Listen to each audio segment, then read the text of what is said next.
Naiz irratian, bigarren kafea.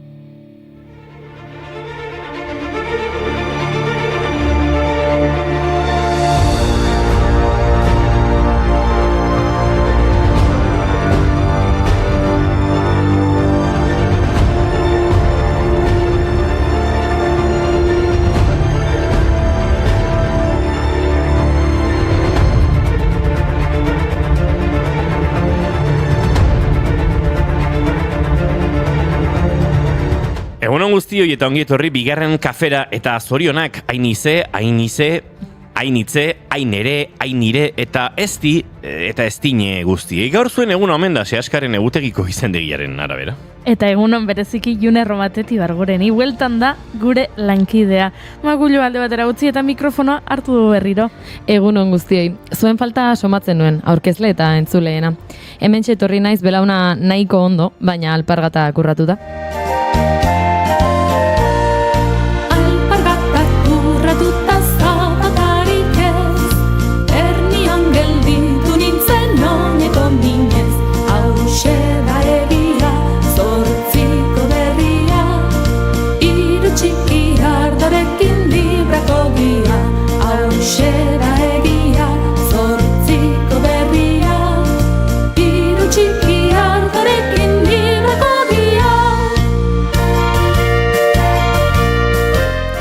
Horixe dio, Imanol Urbietaren abestiak, alpargatak urratuta, zapatarik ez, ernion gelditu nintzen oineko minez. Abestia proposa iruditu zaigu batetik. Juneri ongi etorria emateko, eta bestetik Urbieta jauna omentzeko. 1924ko martxoaren 10ean jaio zen Imanol Urbieta euskal musikari eta idazlea. Teologian lizentziatuta, musikako ikasketak egin zituen Gasteizen, Donostian, Bordelen, Budapesten eta Estrasburgon. Gehien bat aurrentzako musika egin izan zuen bere bilbide guztian. Hala nola Txorian nintzela edota John Brown abestiak. Xirula Mirularen sortzailea ere izan zen, eta 2010ean Argizaiola saria eman zioten. Umeen euskarazko kantutegiari egindako ekarpenagatik. Txoria nintzela, sinistu nuen sinistu. Amets politura, gaur ere, nahi nuke sinistu. Mendi eta zuaitz. Txoriak bezala ibili gara bestionekin eta txoriak bezala ibiliko gara gu. Hegazkinekin zerikusia duten hainbat efemeride aipatu behar ditugulako, hori bai, tamalez, efemeride tristeak izango dira. Gaurko egunez, 1945 bigarren mundu gerraren baitan, 354 Boeing 29 hegazkin estatu batuarrek su-bombak jaurti zituzten Tokioko erdigunean, Japonian, hiria suntsituz, 1.000 pertsona baino gehiago hil ziren. Hiroshima eta Nagasakiren sarraskiak baino hildako gehiago eragin zituen. Gainera, erasoak 41 kilometro karratu suntsitu zituen. Hiriaren laurdena gutxi gora bera. 1.000.000 japoniar baino gehiago etxerik gabe utziz. Tokio eta Japoniako beste hiriak lotzen zituzten zubiak eta bideak ere errauts bihurtu ziren. Japoniako hiriburua erabat isolatuta eta ornitu gabe geratu zen, hala ere, tragediaren handitasuna gora bera, ezer gutxi dakigu hartaz.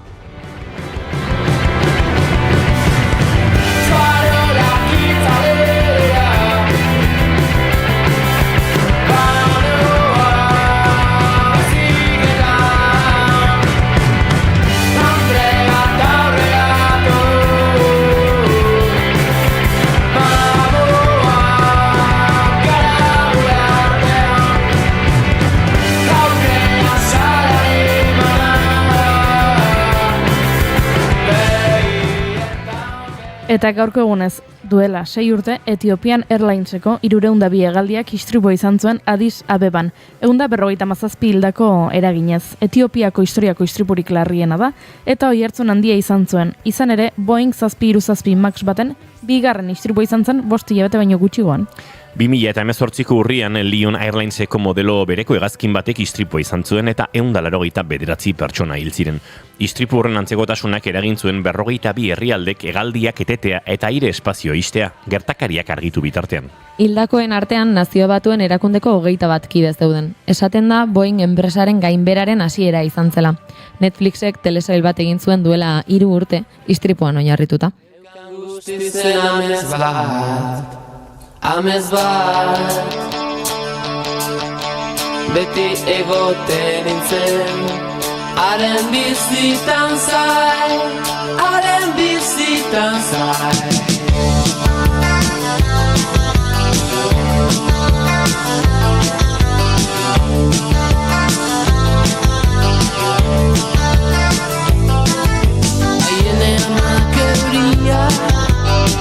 Eta bazo eionak seinalatzen zizkidanez ez dira etorriko. Eta hegazkinekin lotura duen hurrengo efemeridea, gaurko egunez duela 75 urte Australiara iritsi zen Euskal Herritik Frankok emakumez beteta bidalitako lehen hegazkina. Marta plana ditu zioten bidaiari, trampa bat izan zen. Marta plana 1960 eta 1963 artean egindako programa bat izan zen. Espainiako emakumeak Australiara bidaltzea etxeko zerbitzuan lan egiteko. Plana batez ere emakume ezkongabe eta katolikoentzat zen. Emigrazioaren Espainiako batzorde katolikoak sustatu baitzuen. Emakume horiei esan zitzaien, Emakume horiei esan zitzaien Australiako familientzako etxeko zerbitzuan lan egitera joango zirela, eta 2 urtetara bueltatuko zirela. Baina plana bestelakoa zen. Emakume horiek Australian zeuden Espainiar gizonekin ezkontzea. Guztira, 700 bat euskal emakume joan ziren, horietako batzuek integratzeko zailtasunak izan zituzten. Hala nola, hizkuntzaren oztopoa eta bakardade sentsazioa zela eta.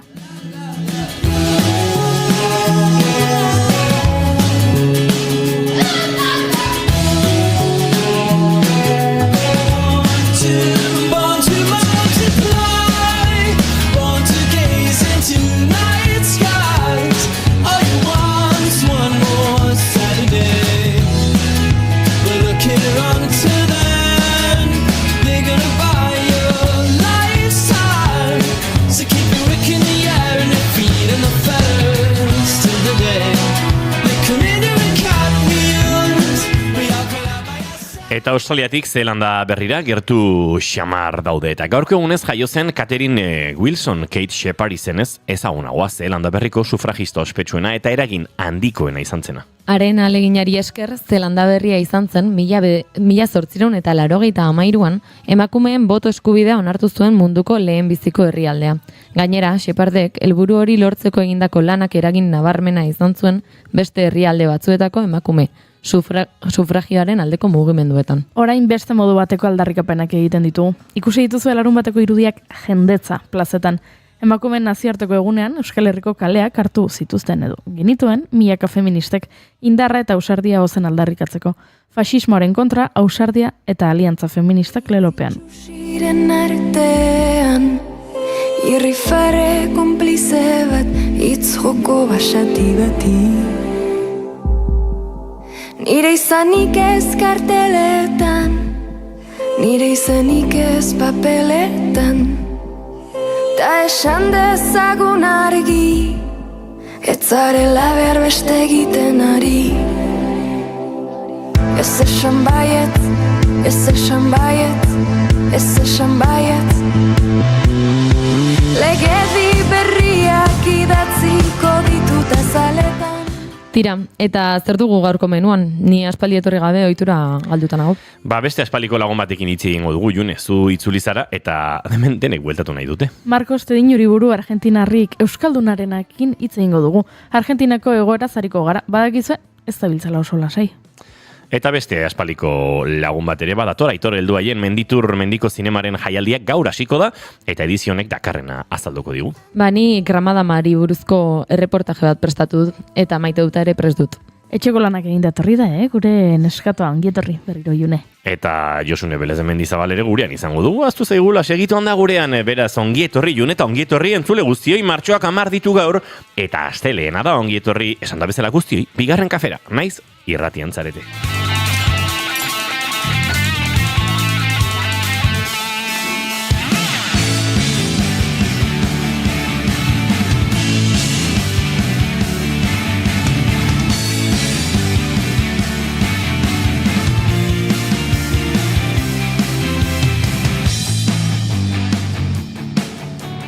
Goiuri hemendik diote barne informaziotik Goiuri despedida.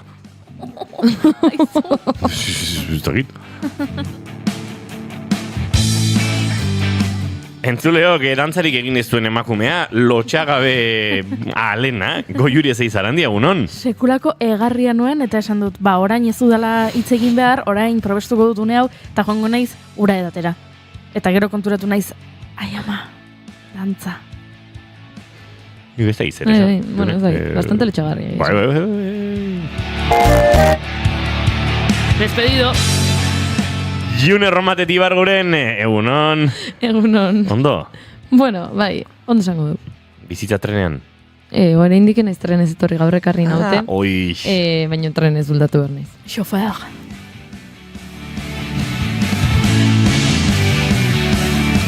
Eire Maia Manterol, egunon. Egunon. Hemen dantza egin ez duen bestea. Bai, Hau, nahi eta etorri daula justu antzian. Bai, zurek zego.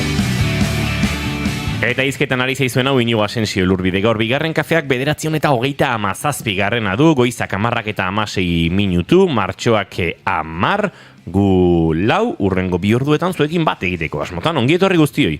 Naiz irratian zarete, bigarren kafean.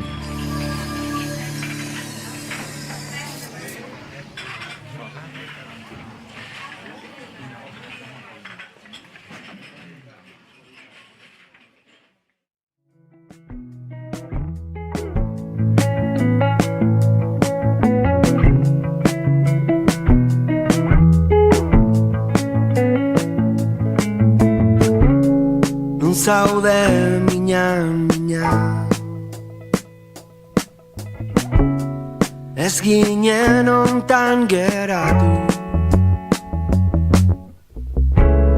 Nun zaude mina alduzunean erantzun. Ama galdetu duzutaz nik ez dakit zer esan.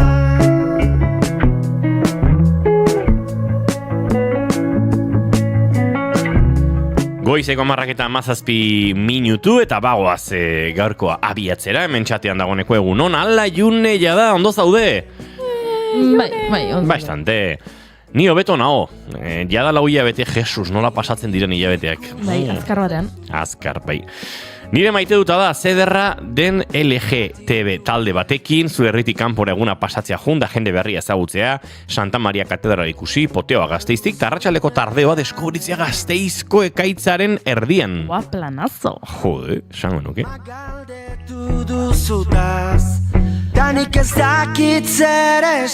Indiokerrek egunon gaztiak ongi etorri June, egunon gorka, galdetu dut hemen, zenbat katillo dozkazue laborategian? Ideiarik ez? Ez daukagu kontrolik. 12 esango nuke. Baita zerarik gehiago. Bai, beste? Bai. Eske txikiak. Claro. Ja. Erabiltzen ez dituzun oiek ere katilloa dira Txikiak, hori kafearen txikitxoiek, loredunak. A ber, John Liz eta konpainiako paretu zizkiguten amonaren Nik erabiltzen bajila egokitu horrek, txikiak izango ditu, igual 6 o 8. Zortzikoa izango da. Hiliko beste 4 baditugu, 12. Bale. Bale, Niari nintzen. haundiak beste badauzkagu Lierrekoa. Daukagu lierreko bat, daukagu egunean behineko bi dauzkagu. Piragua eta kafearena. Piragua eta kafearena. Mundu guztiak lapurtzen didana. Mundu guztiak nahi du nere katillo erabili. Badago katillo txuri bat, katillo beix bat. Batzuk daude.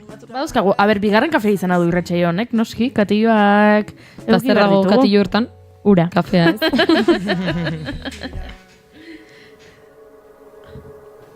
Danik ez dakit zer esan. Nik ez dakit zer esan.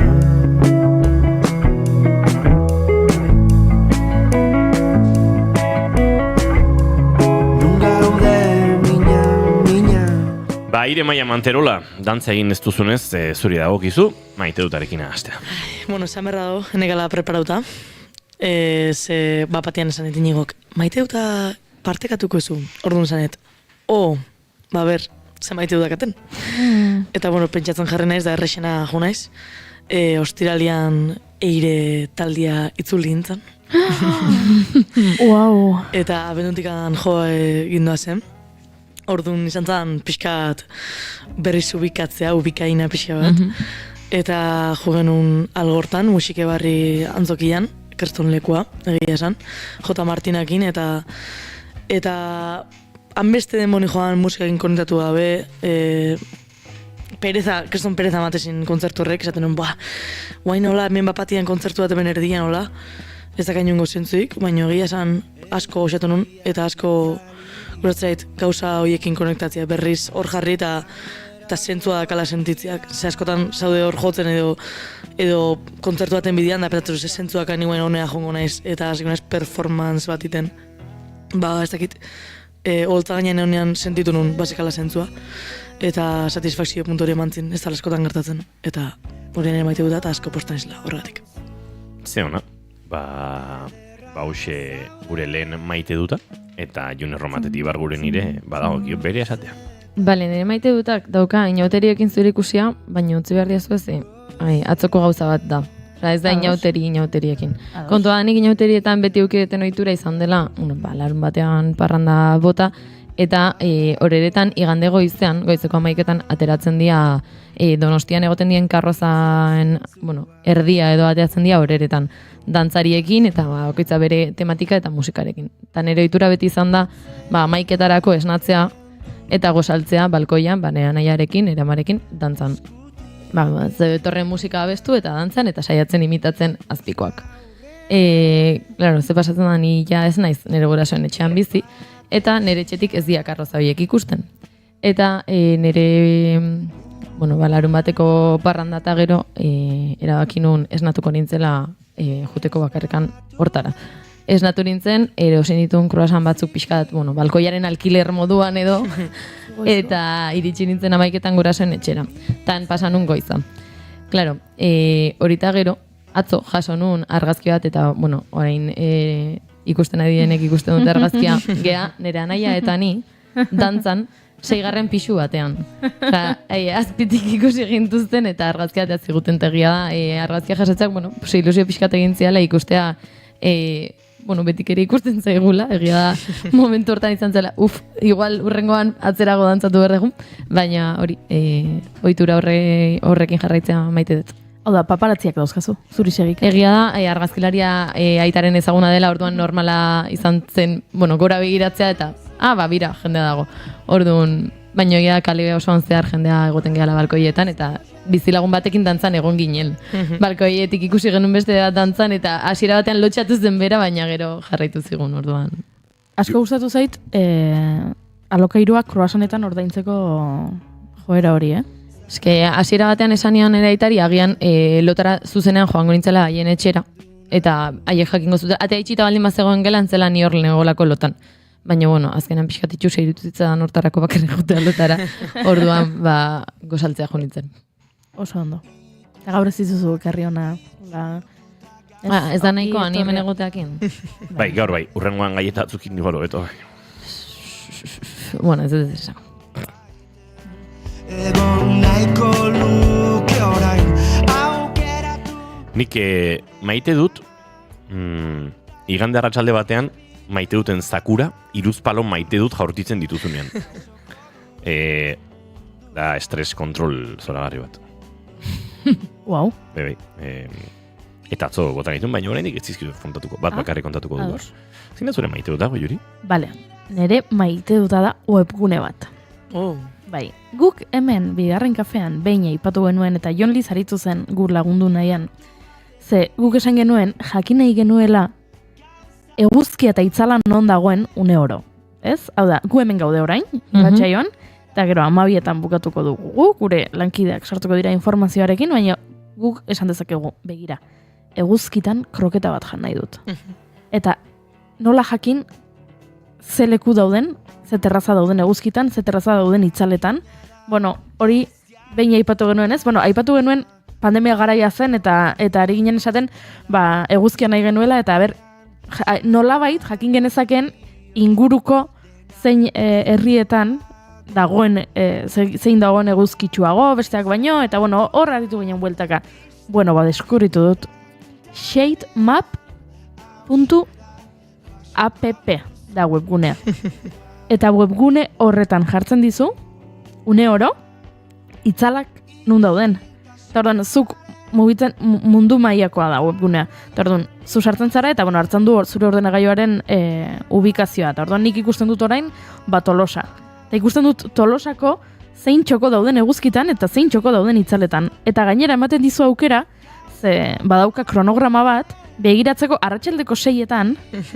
Edo bertara tardatuko dituzun 20 minutuetan ze gertatuko den. Hori da, eta mugitzen duzu ordularia, eta orduan mugitu egiten dira itzalak, eta mugitu egiten da eguzkia, eta orduan ikusten zakezu, begira, eguerdiko 12etan kroketa bat jateko, plaza hau da proposena, baina arratsaldeko 6etan joan nahi balin badugu kroketa hori jatera, plaza honek ja ez digu balio, ze itzaletan egongo da.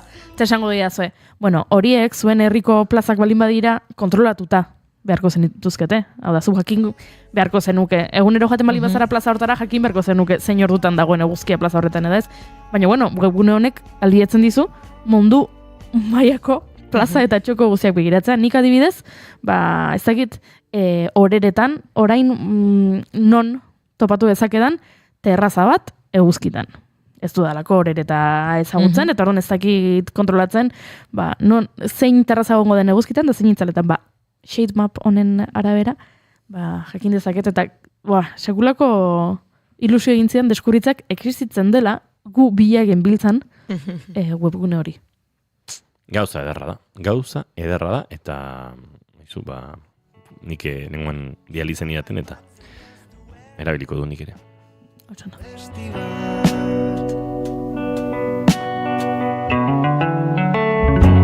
Betetzeko denak agian zertan eman duzu zure. Nik maite dut, atzo asteburuak eman digu zikismo lasterketa oso eder baten, oso lehia ederra.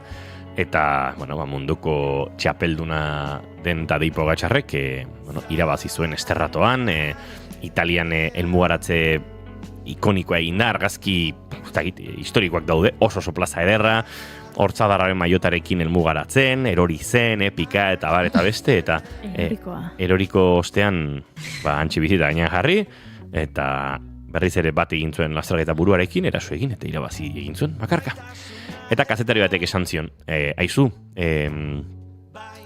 ze sentitzen da izaten munduko txapeldunaren maiotarekin, hortzadarraren maiotarekin, hemen, elmugaratzen den lehen txirrindulari ez, irabazle, maiota jantzita historikoa, eta hau inoiz tenisian gertatu den zerbait da, kirolari gizonezko batek kazetari bat zuzentzea, eta esan Estrade Biancan, munduko txapeldun gizonezko lehenengoa, Tadej Pogačar izan zen irabazten.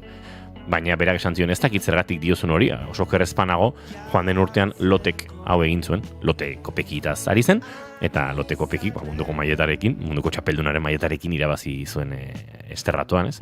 Eta egia esan, oso erantzun ona iruditu zitzaidan, uste dute zerbait gertatzen bada ziklismoan da, ziklista mutiek asko jarraitzen dutela emakumezko ziklismoa, eta uste dut hori gauza ona dela horrela behar duela, bere kasuan, Tadej Pogačarren kasuan, bikotekidea ere txirrindulari profesionala du, Buska Zigart, esloveniarra, beraz, berak ziklismo asko jarraitzen du, baina maite dut ere, bizi egontzela ez, momentu horretan, excitazio momentu horretan, garaipen historiko bat, konturatzeko, ni naiz lehenengoa, eta guazen aintzat hartzea gauzak behar dinen bezala. Eta hori den de maite dut. Oso ona.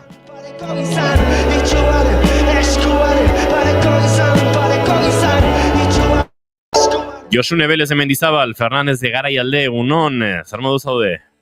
Egunon, talde.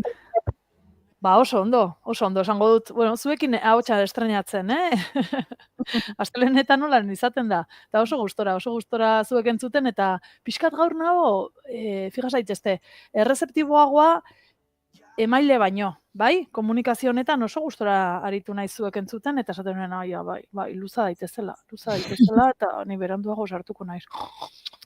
Bueno, nire maite duta botako dut inigo. Ari nintzen hemen irakurtzen gorkak gauza xelebre pare bat utzi dizkigula.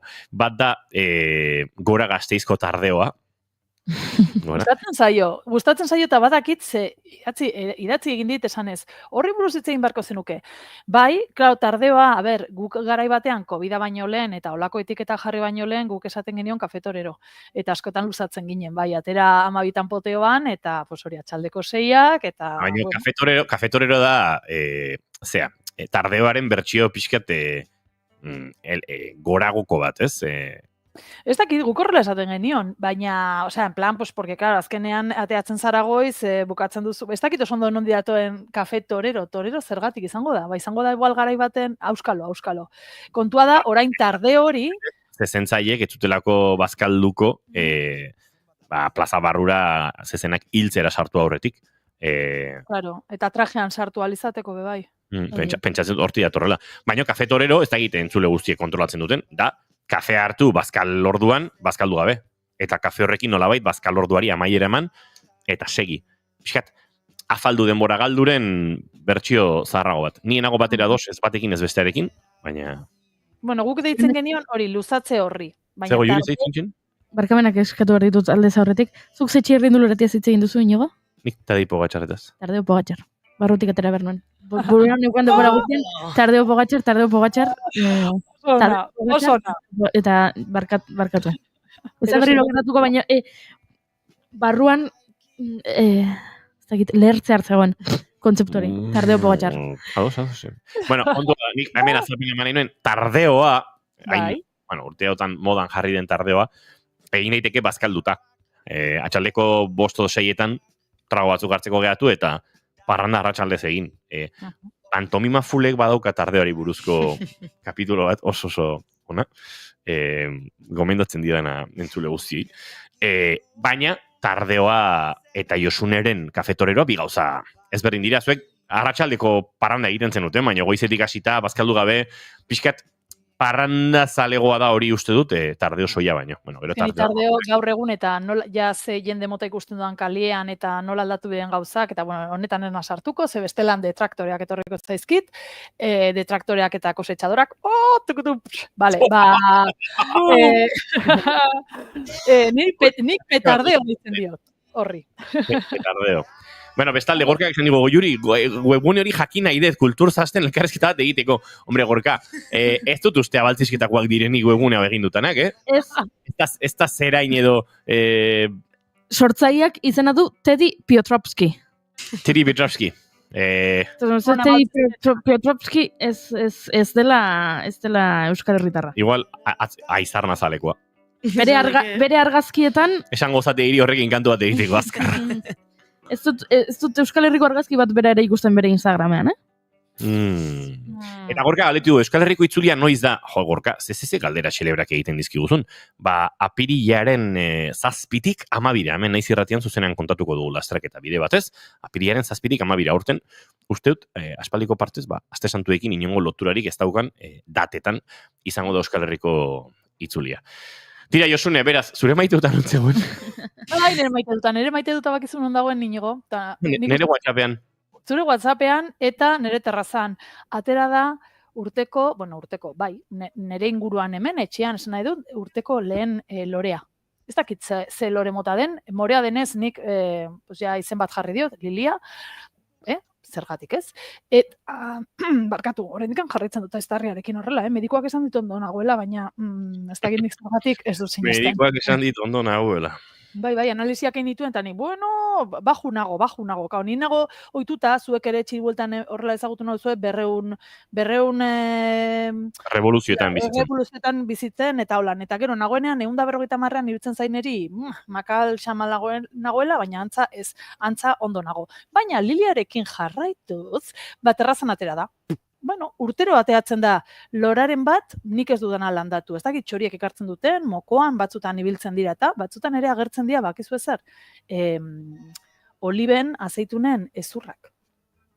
Ni bizi naiz azkenengo pixuan, osea, atiko bat da, nire gainean ez dago bizilagunik botatzen dizkidanik holan bermuteko petardeo, oliba ezurrak.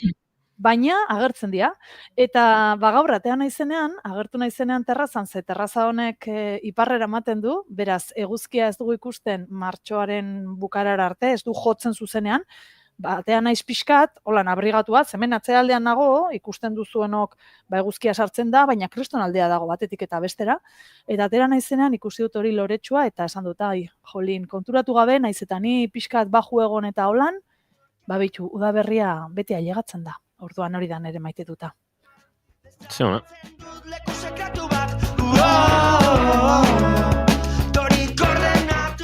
Nik Googleen egin dut bilaketa bat zure lore horren argazki erabilita. Bota, eta? Binka, deitzen diote. Binka? Benuen Bini binka? Bini bintzi binka. Biribintzi, txiribintzi. Bai, ala. Oso arruntaz nahi dut. Nik aurretikan ere ikusitako lorea dela hori. Da morea eta, ez dakitzen bat petalo dituen, baina, nahiko ohikoa iruditu zait. Baina politara eta guztiz ere. Hala ere, zuk lilia dela. Koloreagatik. Guk lilia dituko diogu. Venga, listo, oso ondo. Horrela, ondo hasiko dugu astelena. Danok elkarrekin. Be kind. Ez dakit maite dutekin bukatu dugu, baina bukatu baldin badugu, nik beste asmakizun bat daukat gaurko. Ara. Eta ez da lore baten izena. Ara. Saski-naski bat. Txiribueltaren hasiera honetan, eta botako ditut izen batzuk. Ados? Zukin egon nahi bauzu, izen horiek, pristindu ditzakezu, mau berrian igana sartu da, poesia forman, eta musika jarri dezakezu. Ados. Nahi baduzu. Momentuz, ari gintzen suzko lili jartzen, zure lorearen omenez. Vale, oso ondo. A ver, utzi bizkat.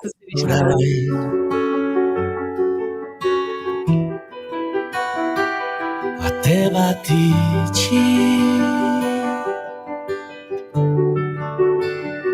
bestaldean ni. Bueno, konta iguzu bai, Josune. Nondik nora gaitzen gaurko txiribuelta. Venga, asmakizun batekin goaz, eta nik botako ditut izen batzuk. Eta zuek, esan behar duzue, ze daukaten izen hau guztiak, aman komunean. Ados? Edo non ikusi, ez dut pista gehiagorik emango, bale. PJ Harvey, ez dakit horrela esaten den, pixkat me venido arriba, baina bai. Idoia Zurmendi, Juliette Lewis, McDonald, Stewart. Wow. McDonald eta Stewart. Ez dakit, zue iradokitzen badizue zerbait, hitz edo izen bakoitzak, bota ezakezue, pistaren bat behar baduzue esango dut, hau dana pixka bakizuenik txiribuelta egiten dudala beti Araba Gasteiza begira, eta orduan hemen kokatzen direla hoiek izen guztiak. Orduan izan behar du jaialdi bat. Bai. PJ Harvey, Idoia. Gero ja, McDonald eta Stuartekin nik pixkat galdu inaiz, A ber, izan daiteke baita lotura txikia direla. Stuart, Little. Baina zoa da. Amatzen hori zinego, Juri. Idoia Zurmendi da de bolsillo. Hor lotura egon daiteke, baina jaialdi bat izango da. Nik uste dut, benetan hemen lotura jaialdire bat izango dela, ez dakit ze jaialdi. Bale. June? Zukokerarik bai? Lewisek... Nire jaialdi batean nahi nintzen pentsatzen, baina ez dakit Gazte izinguruan oraintxe bertan ze jaialdi datozen. Ze azkena rock festival... Ez ba, ez dut uste. Ez dut uste. Julie Lewis aktoreak ez du abesten, ez? Bai, abesten du. Abesten du? Abesten du, eta gainera esan duzue, azkena rock festival, bale. Juliet Lewis aktoreak bai abesten du, eta abestu zuen, hemen Gasteizen, azkena rock festivalean, 2009an, egin zuen olako performance bat, dantza eta, gero, hor zaudenean, zutunik berari begira, eklipsatzen zaitu, gero konturatzen zara igual, ahotsa eta ez dakala oso berezia eta ez dela oso abeslari tekniko edo abeslari ona edo, baina berdin dio, ze showa egiten duen einean, erakartzen zaitu.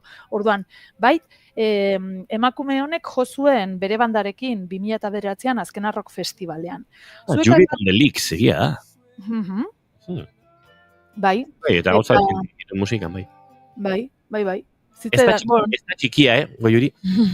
Ez da txikia? Bat 78 neurtzen du. Bueno, Josuni baino gutxiago, baino bigarren kafean zaudeten beste guztiak baino gehiago. Bai, ni baino altuago. Gure eskalan izango zen bigarren altuena. Lehenengo Josune, gero Juliet Lois, eta gero ja ikusi barko zen, hemen, Goiuri, baina nesketa zari nintzen. Bale. Goiuri, June, Eire, antzeko zabitzate, ez? Ni txikiagoa naizela esango. Zuri operazioan pixkat luzatu dizue? Belaura luzatu dizute? Belaura luzatu. Eta galdu ere ez? Zazpatitxo bat kendu diate, belaunan sarrotula jetxi diate, baina ez zet altura galdu. Bat neurtzen duzu, badakizu? Bat 60, exacto. Azuko Juri bat 62. 62, bai. Eta Eirek 67? Benetan? Ez da egia. Hostia, Juliet Loisen alturakoa da Eire maia manterola. Eire gezurretan ari da. Hemen, irratian gezurretan ari da. Eire maia manterola. Eirek ez ditu neurtzen ia bat 70. Ez da egia. Ja, pixkat, gero metroarekin neurketak ingo ditu, hemen ez dakit nik. Bueno, txatean, intrigatuta nago, bai, egia esan. Hor dago, oraindik. Zebadak igual altuera ez dela, Vale, orduan, zabiltzate gaizki, ze egia da, danak abeslariak direla, danak McDonald eta Stuart aipatu ditut, bi hitzoiek izen propioa eta abizena izan daitezkenak, Gasteiz inguruan zer, eta, ez da jaialdi bat, baina bai da, jaialdietan ateratako argazkien erakusketa bat. Eta hori da pixkat komunean daukatenak hauek. Eta esango zuen, bai, eta Stuart, zer da, arratoia, Stuart Little, ez da. Eta McDonald, zer da, hamburguesa, ez da ere. Stuart McDonald da argazkilaria, eskoziarra da, bera, Gasteizen aspaldian bizi da, eta argazkiak ite ditu jaialdi askotan. Esan bezala, urte pilo bat daramatza hemen Gasteizen eta askotan ikusten dugu jaialdietan. Ze jaialdi motatan, Eldorado egiten diren kontzertuetan, Jimmy Jazz aretoan bezala, BBK Legend Festivalean, edota Andra Mari Zuriaren plazan jaietan egindako zeak baita ere, Azken Rock Festivalean. Eta hauek izenak ekarri ditut, bakar batzuk, ez da esango zu, eta Idoia Zurmendik ere jodu olakoetan, Idoia Zurmendik asteburu honetan hasiera eman zion inauguratu zuen erakusketa hori, argazki erakusketa hori.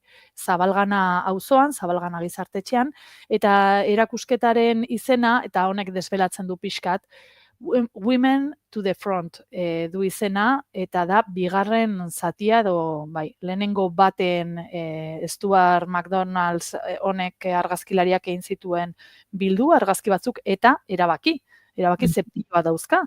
Eta egin zuen olako lehenengo volumena, erakusketa bat egin zuen, eta orain 2021 eta 2024 urteen artean egindako argazkiekin, bigarren hau ekartzen du.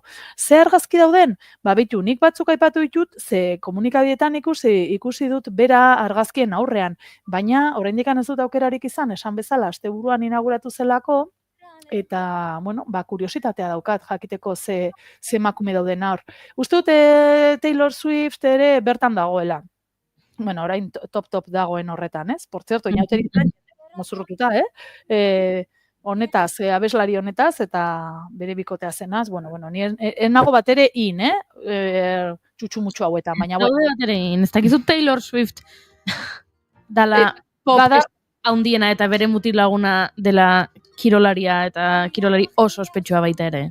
Jakin nuen lagun batek bidalizianean bere inauteria argazkia, eta esan nuen, vale, eta zein da bestea ondoan dakazuna, ze Taylorrena, orain edo zer jartzen duzula, edo zer komunikabietan, agertzen da bera, edo Trumpen ez dakizer, edo oso mediatikoa da.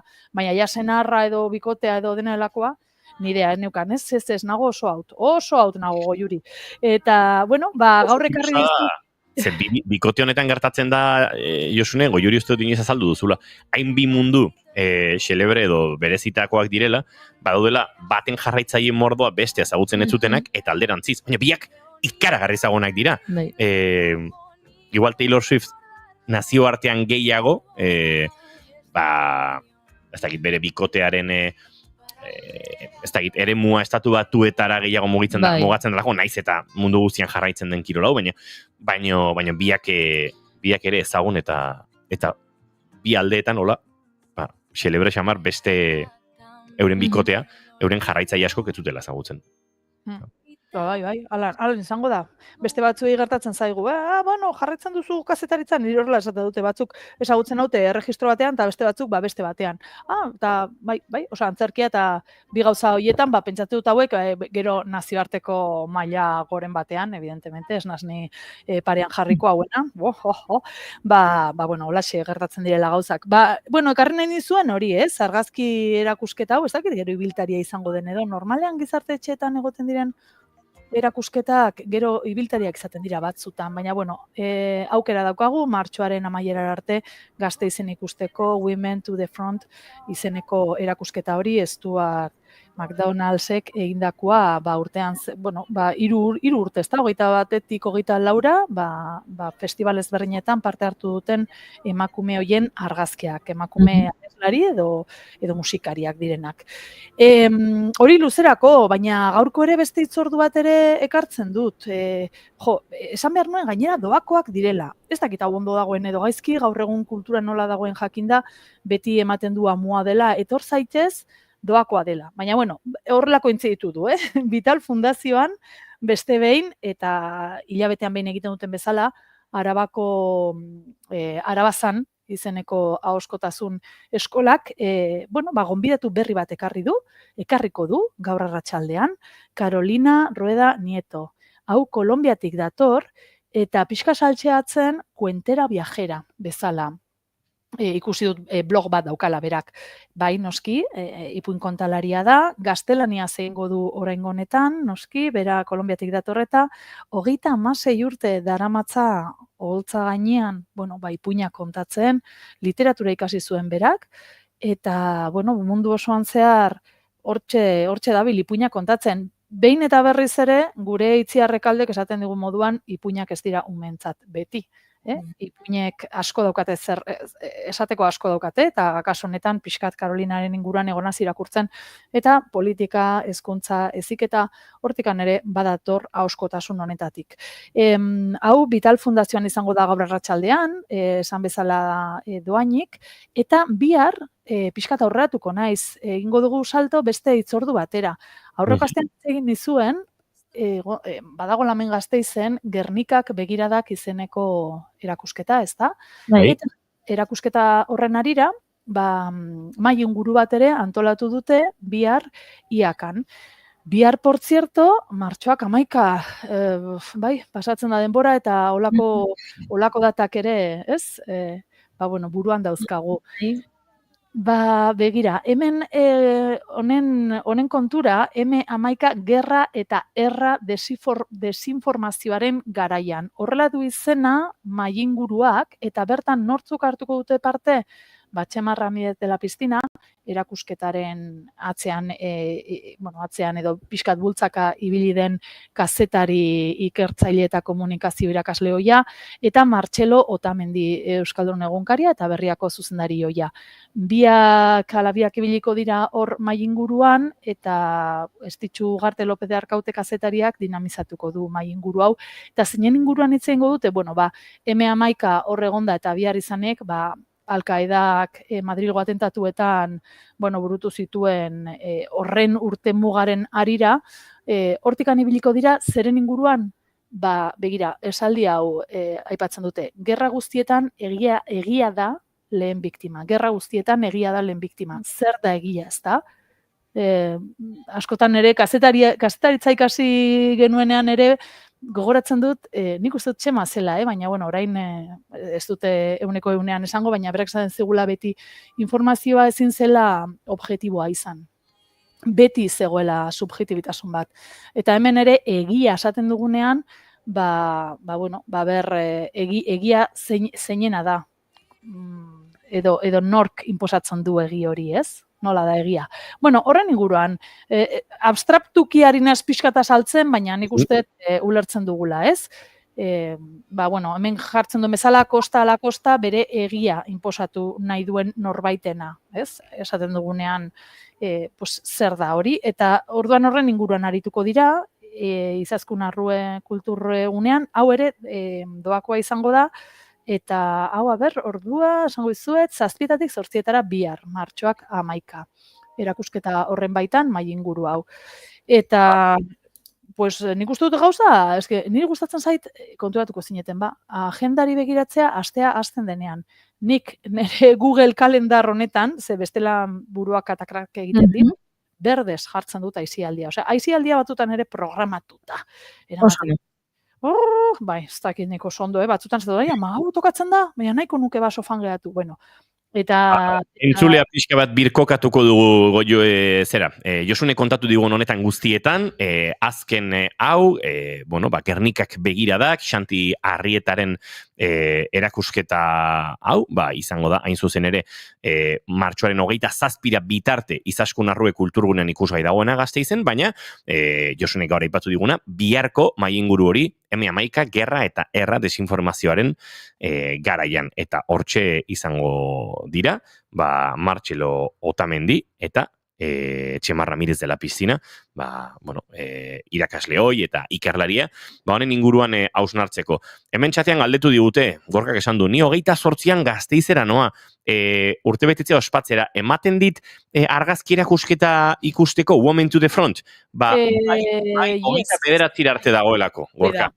Beraz, abalgana kulturgunean, antxe izango duzu aukera, justu, azken txampan, baina Women to the Front bigarren kolpe hori, Stuart McDonalden lana ikusteko. Eta beraz, horrek esan nahi du, Gernikak begiradak ikusteko aukera ere, ez duzula izango, ze martxoaren 27an amaituko da. Bat bai, bestea ez.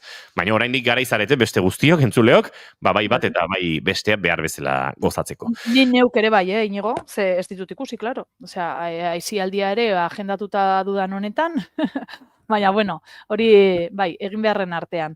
Bai, denbora badukagu, oraindikan martxoa ez da otsaila bezain motza laburra, eta ez da urtarrila bezain luzea, edo urtarrila bentsat oso luze egin zaigu, ez da? Bai, ez da, martxoan aukera daukagu, agendan apuntatzeko bi hauek, eta gauza gehiago ekarriko izkizuet, baina hori igual asteazkenean izango da, Oso, no?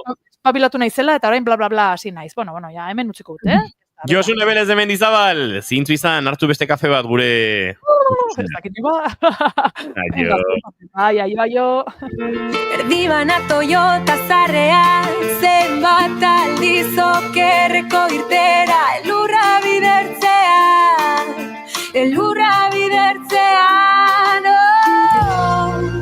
beldurra diotloari, gaua bizi goizeani, hasi beste naiz egin.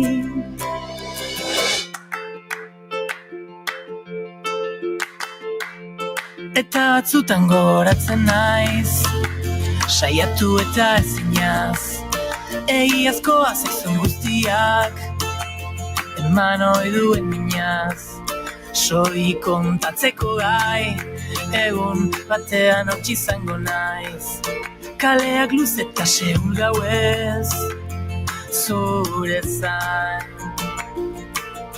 Erdibana Toyota zarrean, zenbat aldiz oker. Goizeko 10:43 minutu gutxi, informazioari heldu aurretik, baina gehiago izango ditugu ostean, ezertan hasi aurretik guk aspaldiko partez, Marcos Tedin Uriburu agurtu nahi dugu, Argentinatik zuzenean, etxe berria estrenatzen esango nuke, Marcos Tedin, egunon?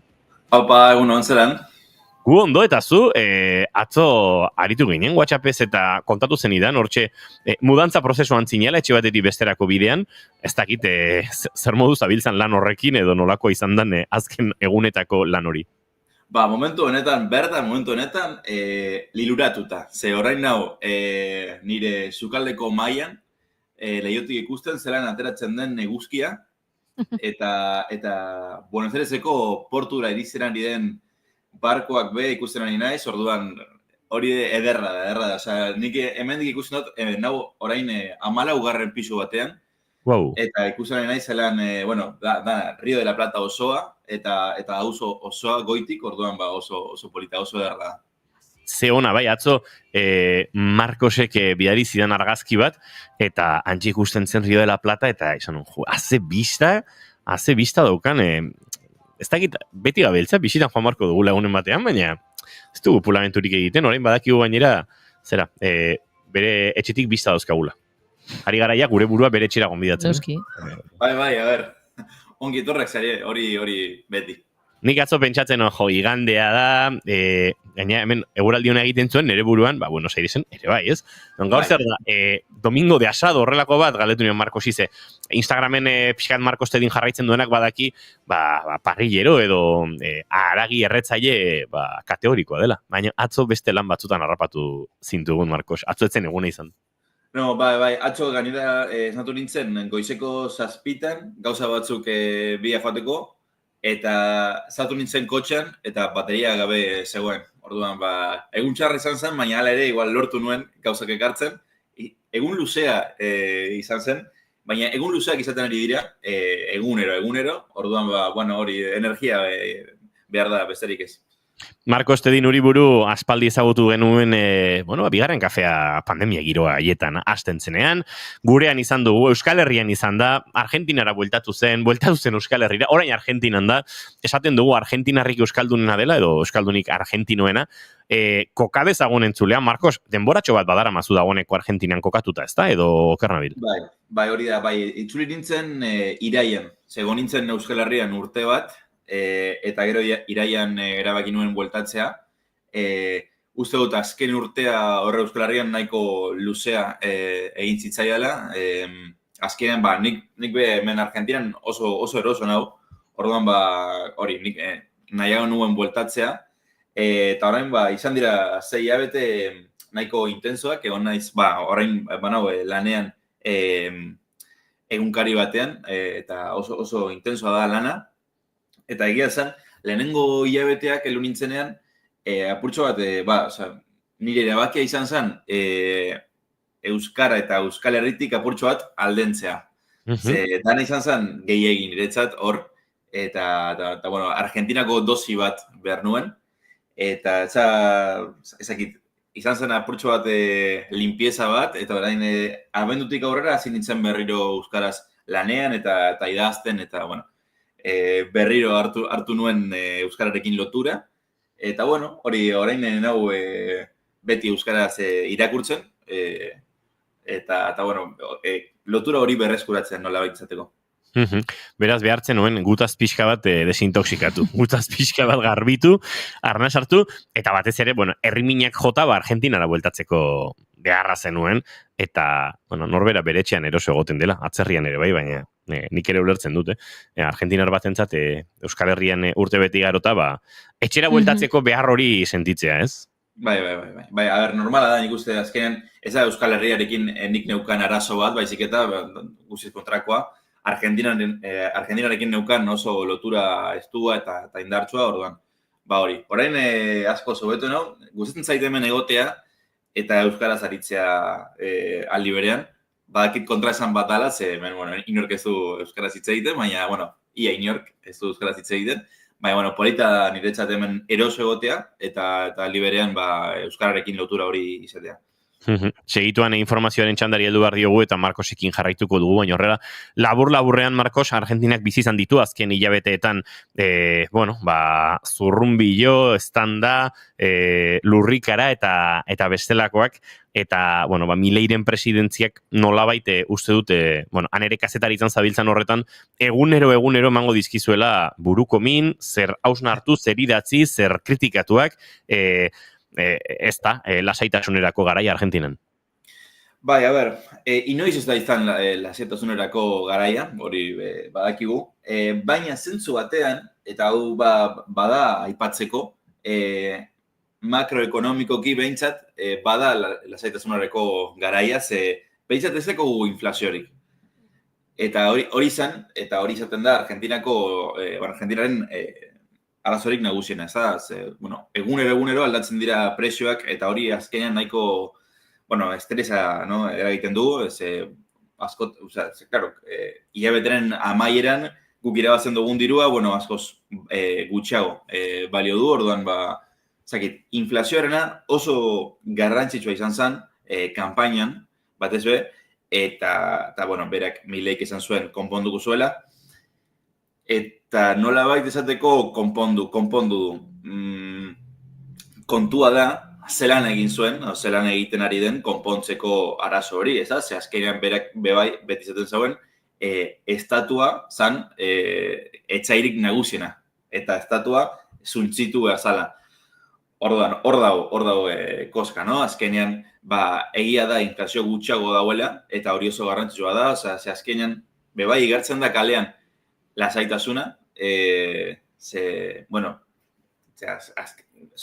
beti izan zen arazorik nagusiena, baina, klaro, aldi berean, nola konpondu zuen, hori, gauza asko desfinantziatzen, adibidez, jubilazioa edo elako gauzak, orduan, jende asko txarrago bizitzen ari da, hori egia da bai, ez dauka estaturen laguntzarik, baina, klaro, gero,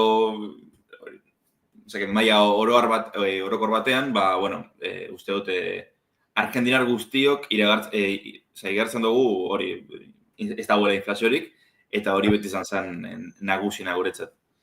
Marko Estedin, segituan jarraituko dugu zurekin, Argentinatik zuzenean daukagu gure kolaboratzaile, baina bagoaz estudio zentraletara azken ordukoaren bila, Oñatze Aizpuru, egunon.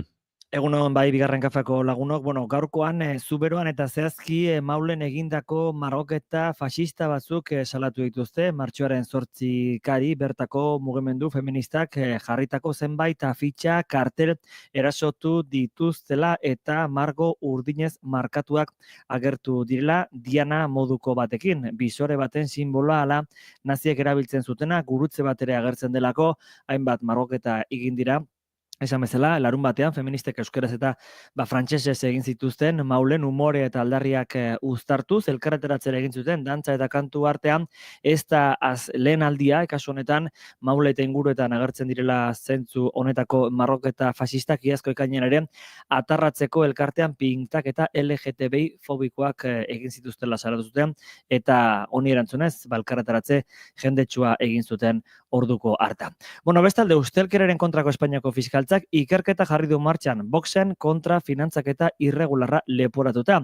PSOEk salaketa jarri zuen, Voxen aurka, iazko abenduan, eskuin muturreko alderdiak dirua biltzeko erabilitako sisteman irregulartasunak atzeman zituela eta atzerritik jasotako dirua legezkanpokoa izan zitekela iritzita eta jakin denez fiskaltzak Alejandro Luzon fiskalburuak ikerketa abiatu du finantzaketa irregularraren zantzuak atzeman ondoren. 5 milioi euro bildu izana modu irregularrean uste du PSOEk eta salaketaren oinarria hori da, Voxek kontabilitatea jaso beharko lituzkela donazio anonimo eta promozio salmentak eta ez dituela ala jaso. Eta hortik haratago ere, salaketa beste bat ere bada, 6 milioi eta erdiko mailegua jaso izana banku hungariar batetatik.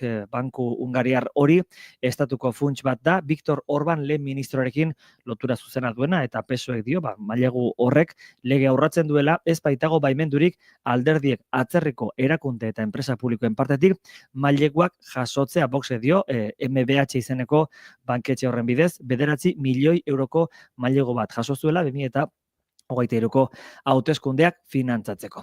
Eta Iberdrolak duela gutxi bidali digu ohar bat, pasaden larun batean Usurbilen goi tentsioko dorre batera igo eta elektrokutaturik zauritutako adingaben kontura. Iberdrolak dio goi tentsioko dorrea jabego pribatuko lursail batean dagoela, eta jabeari dagokiola segurtasuna mantentzea eta dorreren sarbidea mugatzea, baita derrigorrezko segurtasun neurriak hartzea ere.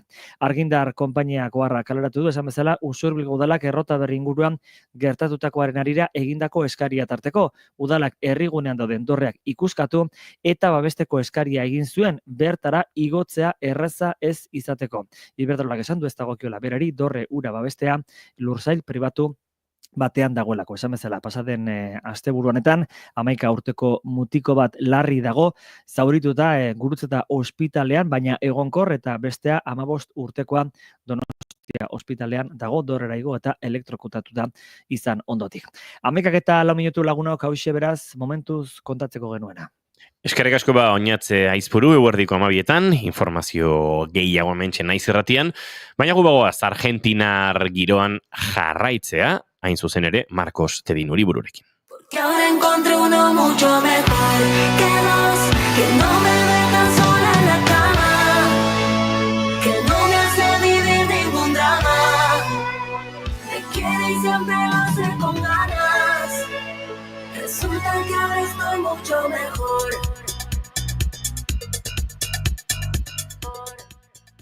Marcos Tedin, aipatzen ari ginen beraz, tira, Argentinan, inflazioaren kontrol horrek ematen duela alako egonkortasuna, lasaitasuna, dena ez dela larroxa kolorekoa, badagoela inflazio horren kontrolaren neurrietan, gizartearen hainbat esparrutan ere kontrako eragina izaten nari diren neurriak eta bar, eta batez ere, aipatzen zenigun, sozialiki edo polarizazio handia dagoela.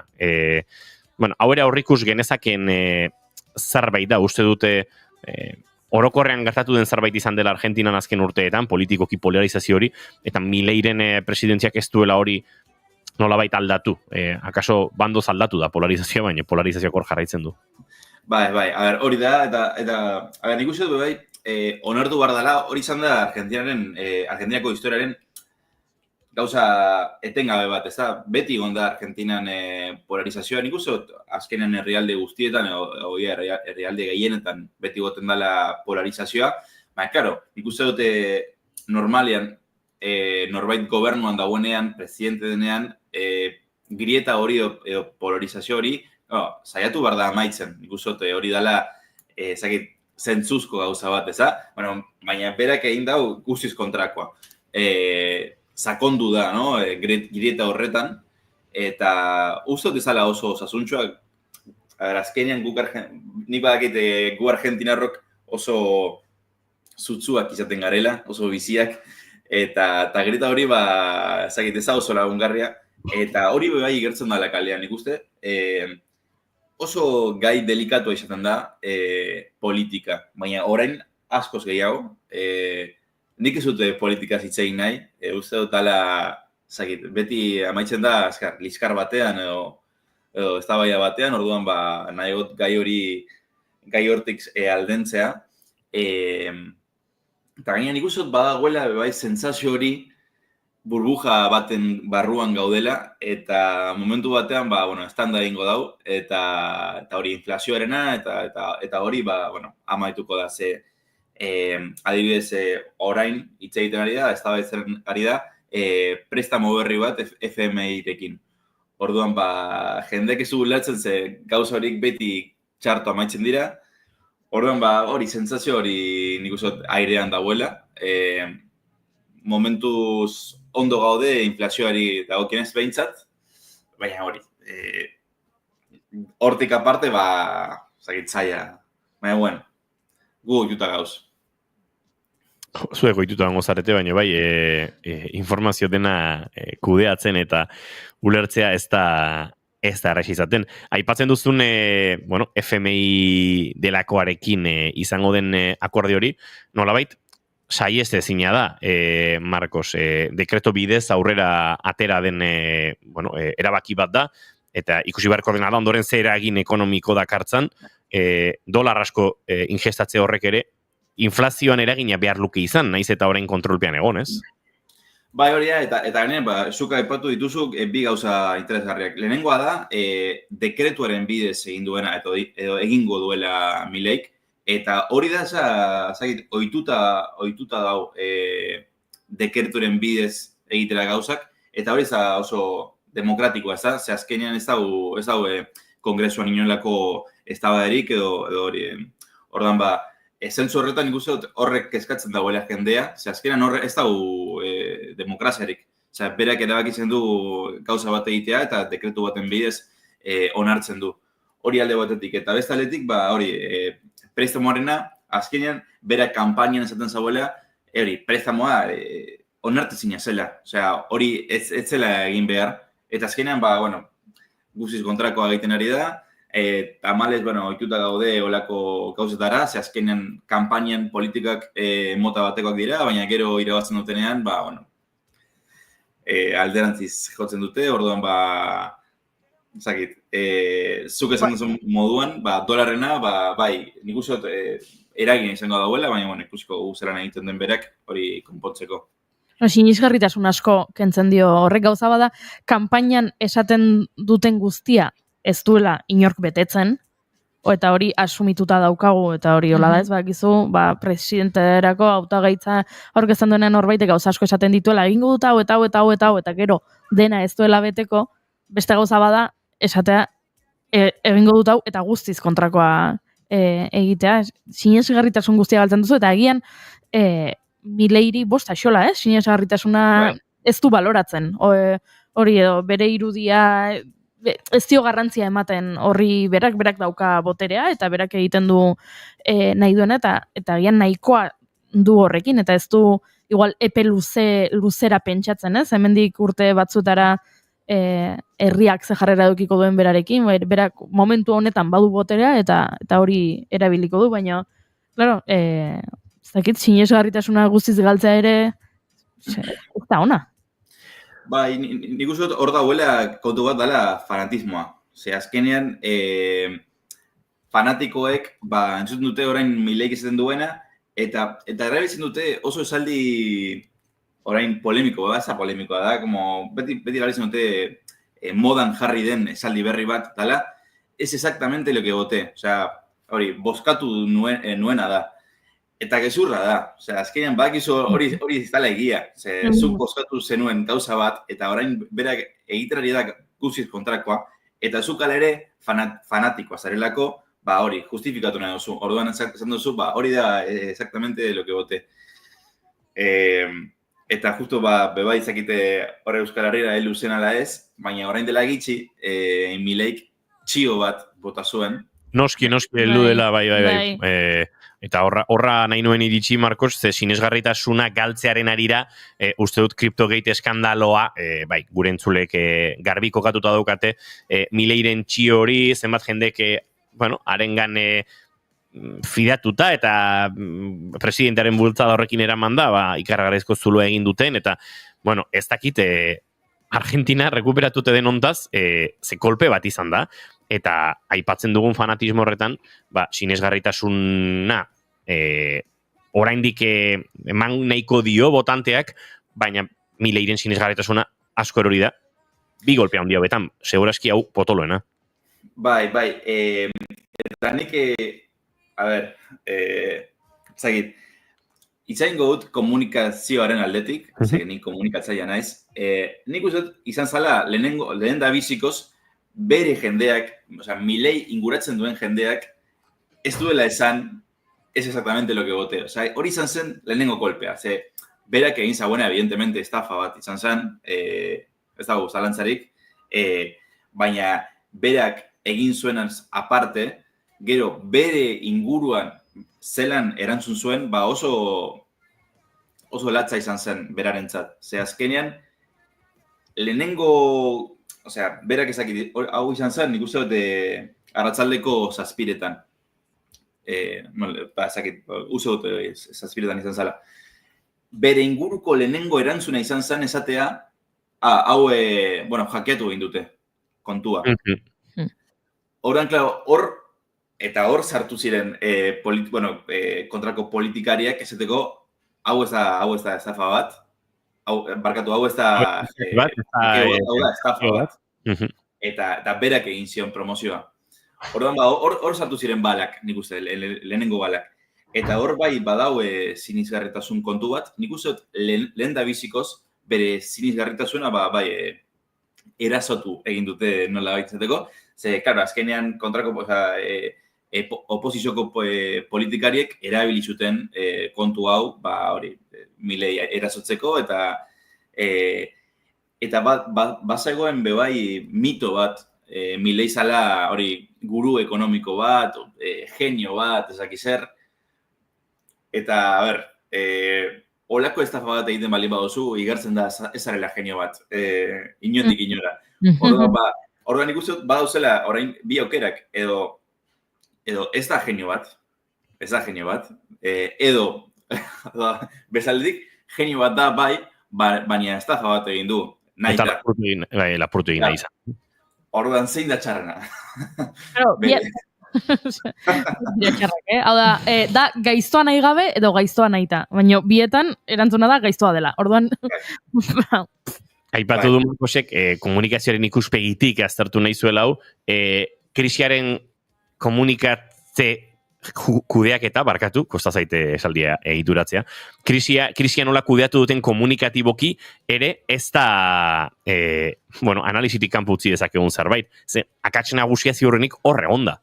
Gainera gero ikusi genuen nola telebista elkarrizketa batean Mileiren jendeak gelditu arazi zuen saioa, eta gertatu dira gauzak, ez? Bai, a ber, lehenengo egunak izan ziren, isiltasunean, zapatu eta domeka, erabat isilik, eta gero astelenean, berak egin zuen Joni Bialerekin elkarrizketa bat, baina ez zuzenean. Ze berak ezin du hitz egin zuzenean, ze badakigu zelan den, badakigu, apurtxo bat erotuta dagoela, eta askotan zuzenean hitz egiten duenean, lio egiten dago. Orduan, egin zuten elkarrizketa grabatuta bat, eta jarri zuten telebistan, baina gero, editatu zuten eta gero jarri zuten telebistan, baina kontua da YouTubeen jarri zutela elkarrizketa editatu barik. Orduan, oraindik ezakite izan zala nahita, edo, uste dut nahita izan zala, eta hori edatzen da, eta ikusten da, zelan sartzen dela bere asesor bat, Santiago Caputo, esateko hau ez, ze ikusi zuen zerbait txarra esaten ari zala Milei, esaten ari zen ez zeukala zelan da, ardurarik, ze erabili zuen kontua bere kontu personala zen, eta ez presidenteko kontua, eta no tiene sentido, flaco. Osea, zu presidente zara egunero eta egun osoa. Zuk ezin duzu hori ardura hori saiestu. Eta orduan hori sartu zen asesor esateko hau ez, mesedez berriro galdera, eta horre sortu zen polemika bat. Bai, polemika... Majoa eskini. Eso no tiene sentido, flaco. Bien bitartean, badago beste gai bat, eta ez da gutxirako gai hau, badagoela artisten aurkako oldarraldi bat, Marcos, entzuten ari ditu gara hemen Lali Espositoren eta Maria Bezarraren musika, eta bereziki haien aurkako oldarraldi bat ere bizitzen ari zaretela azken aldian. Bai, a ber, nik uste dut, gaur egun artista gehienak daudela Mileiren aurka, eta aietako askok, zaletzen dutela Mileiko politika, a ber, badago erantzun bat artetik, no? Eta ikusten da artista askotan, hori Mileiren aurkako aldarrikapenak, edo, zakit zergatik, Mileik erabaki du, bakarrik batekin sartzea. Hori da, Lali Esposito. Pop artista bat, nahiko ezaguna, oso ezaguna Argentinan, evidentemente emakume bat. Eta zakitzergatik bera eta bere fanatikoek beti sartzen dira berarekin. Eta sortu zuten hori apodo bat, Ladri Deposito, zakitzergatik eurentzat barregarria da, en fin. Eta askotan egin zuen, eta orain Laliren lagun bat, Maria Becerra, beste artista oso ezagun bat Argentina, eta Latinoamerikan, sartu zen, bere laguna defendatzera, eta orain Milei bebai Mariaren kontra. Baina, klaro, beste aldetik, gizon asko daude Mileiren aurka, kantari edo, abeslari edo dena delakoa, eta zergatik, Milei ez da sartzen beraiekin. Hombre, machismoa. Botillan badago. Txuria baldin bada, likidoa baldin bada, machismoa da. Machismoa da. Itxura guztia dauka. Si somos dos idiotas, lo que quieran decir. Somos indiferentes y que estamos locos. Si no hay nada más fuerte que lo de nosotros. Y no me importa lo que digan de ti.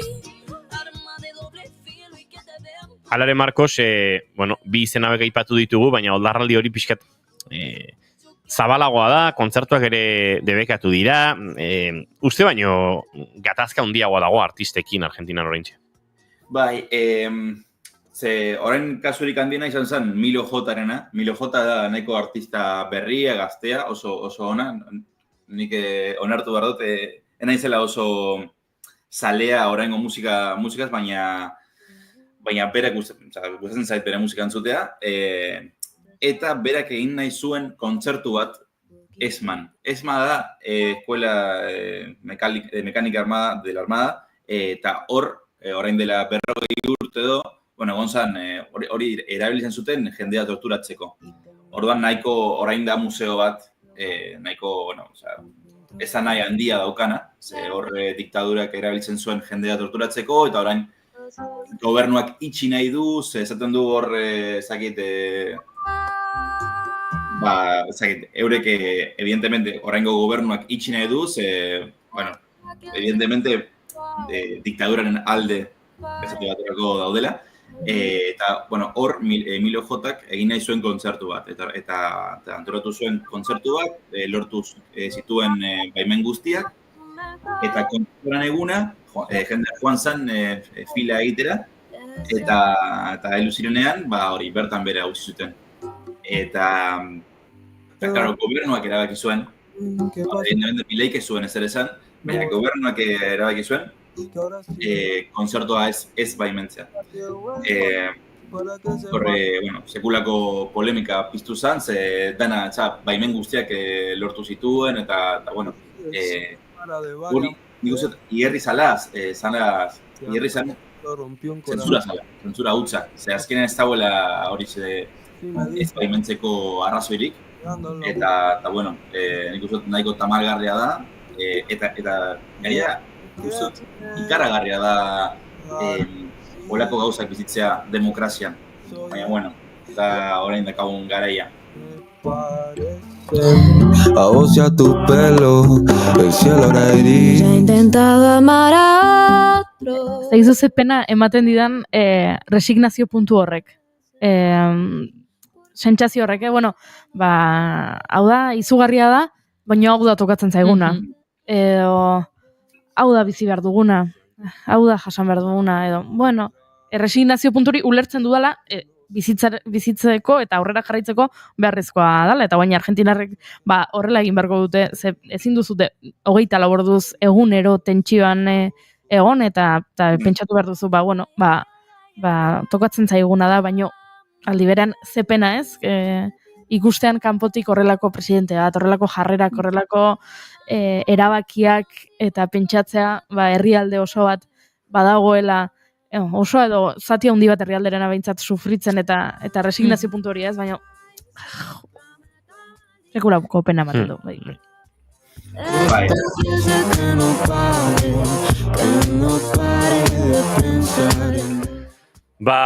Hementxe Milo J-ren musika honekin, El Bolero kantu honekin egingo ditugu urrengo minutuak, eta Marcos Tedin Uriburu ere agurtuko dugu, eguzkia gozo sartzen da bere etxe berriko lehiotik. Argazkia bialdi guzu WhatsAppetik guk ikusteko bintzat, Marcos, hortzi lehiotik ikusten duzunarekin. Buenos Airestik zuzenean, bigarren kafean, Marcos Tedin egun batzutan, aste pare batean edo, hartuko dugu beste kafe bat eta kontatuko diguzun nola dabiltzan gauzak Argentina inguruan. Gustora. Baino asko. Agur. Yo sigo viéndote en sus ojos. Y ya he intentado amar a otra, pero es que no se lo merece, porque por mucho que me pese, yo sigo viéndote en sus ojos. Ay, ay, ay, ay, ay, ay, ay, mi amor, tenme un poco de piedad, que yo no sirvo para nada no sirvo para nada desde que no estás. Ay, sácame esta maldición, por favor. Esta que sé que no pare de pensar en vos. Y justo cuando ahora me siento un poco mejor, justo ahí vuelve a tocarme ese recuerdo de tu sabor.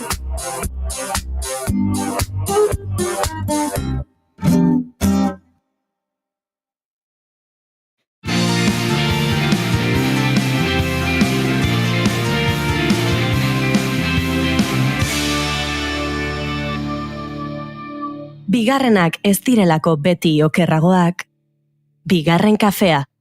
Eta entzuleo 11:25 minutu ditugun honetan, bagoaz aurrera. Aipatu dizuegu Aitor Helduaienekin egon behar genuela, eta aipatzen hasita, dena kontatuko dizuegu Aitor Helduaienekin egin genuen entrevista joan den astean emititzekoak ginen, baina, bueno, arazoak medio, ez gara azalpen guztietan sartuko, gaur emitituko dugu, eta entzuten duzuenean Aitor Helduaien esaten, astelehenean abiatuko da menditur, gaurko egunari buruzari da.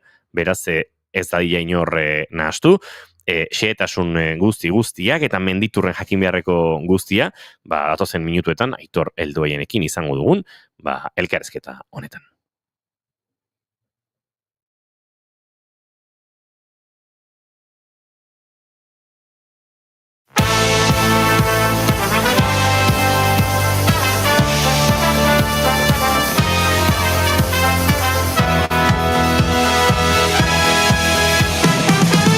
Goizero irrifarra ahoa nekea eta negarra alboa. Sukalde beretik ateratako bi plater mai ezberdinetara eramateak ez du esan nahi bat bestea baino hobea denik. Jar dezakegu plater bat foko eta kamera asko dauden eta nazioarteko sona duen eszenatoki batean, eta jar dezakegu bestea hainbeste foko ez dauden, baina tamaina bereko maitasuna eta goxotasuna jasoko duen leku batean. Bi inguru ezberdin, baina bietan arima bera. Hori izan daiteke mendi film jaialdia eta menditur zikloa ezberdintzen dituena. Abenduan Bilbon egintzen jaialdi nagusiak bidea egiten jarraitzen du urtean zehar, eta badira jada ezinbestekoak diren geltokiak. Datorren martxoaren 10-tik 12, 15 izango da menditurra Tolosako Leidor aretoan, eta gurean dugu, jaialdiaren aitzegian urtean bi kafe hartzera gonbidatzen dugun laguna, Aitor Helduaien, Mateo, egun honet ongi etorri, Aitor. Eskerrik asko, Julen, eskerrik asko. Zer moduz gara? Bizi, beste kaferekin. Aitor, laster sartuko gara menditurraren inguruan hitz egiten, laster hasiko gara, baina gonbidatu guztiei, saio honetara etortzen diren gonbidatu guztiei, azken aldian bi galdera egiten ari gara. Eta goiurik egingo dizkizu, eta esango dizu nola funtzionatzen duen kontuak. Bai, kontua da nik bi galdera egingo dizkizut, eta zuk erabaki dezakezu, biak erantzun edo bakarra. Bakarrarekin ere konforme geratzen gara. Selektiboa behaz. Bai, orduan, biak botako dizkizut, zuk entzun eta erabaki bietako zein erantzun. Baina bietako bat, ala beharrez, erantzun egin berko duzu. Zeria, sexo eta dirua?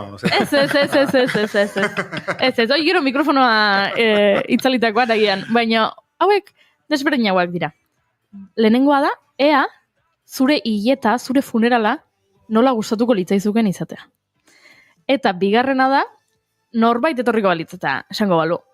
Eizu Aitor, zure bizitzari buruzko pelikula bat egingo dugu. Baina, pelikulak ezin du izan jaiotzatik orain arte. Pelikula oinarrituko da soilik, zure bizitzako etapa batean. Zein etapa aukeratuko zenuke. Hoiek dira bi galderak eta esan bezala, ausartzen belin bazara biak erantzun ditzakezu, baina bakarrarekin gu ere konforme. Dita, orain ez? Oraintxe. Venga, atako dugu irratiko zenura. Papateko hori. Bida, bigarrenera, pelikularena, nik badaukat, 5 urte oso txikian itzela izan nuen ez behar bat, eskuiko begia galdu nuen, halako istripu batean ikastolan, eta beira, gero ark sortarazi dizkidan gauza guztien inguruan eta sortuko nuko halako pelikula bat, besteak beste irakusteko, ez da? Gauzak bizitzan gertatzen direla bai, eta ez da esan gorra superazio pelikula tankerako bat, baina bai, nik bintzat positiboan bizitu izan dudan ez behar bat izan zelako gura, ez da? Eskuin begiaren galera. Ze interesgarria. Bai. Gustora ikusiko nuke. Ikusiko nuke, gustora. Eta kaso egin inberko da, ikusiko du. Lehena berriz, hor bai errapatu nazuela. Bada zerbait ez dudana sekula unartzen dut. Eta ez diot, alako zarik, izu ikararik, baino... Jo, ez dakit nola neko nuke. Ez da arrastoik. Ez da galdera arraza, horregatik ematen ditugu biak aukeran, eta esango nuke, gonbidatuen artean, gehiengoa ez balin bada parekatuta, baina uste dut gehiago direla, pelikularena aukeratzen dutena, bai. Bestea horrela bapatean erantzuteko zailagoa. Bai, bapatean erantzun ezake, baina hain iritzen zait betere, ja ez, daukala pixu hori bezala ez, ze gauza, nola ematen dion pixua horri ere. Eta bai, eta pixu horren aurrean, jo, ez, egozein gauza erantzun. Bai, eta egia da, bueno, erantzun horrek ere, akaso, naiz horretan pentsatzen jarri ez, behin ere ez dut horretara, ze jende asko esaten du, jo, niaritu naiz bueltak ematen edo pentsatu izan dut horren inguruan, eta erantzun bat izan liteke, zuk esan duzuna, naiz behin ere hori visualizatzen jarri. Zirenik gonbidatu galdetzen diet, eta oraindik neronek erantzunik ez dute. Nik ere ez. Esan genuen egin behar dugula erantzun gehien gustatzen zeigunen hautaketa moduko bat egingo dugula, eta egun ematen guri tokatzen bat zigu erantzutea, hortik guratu izan.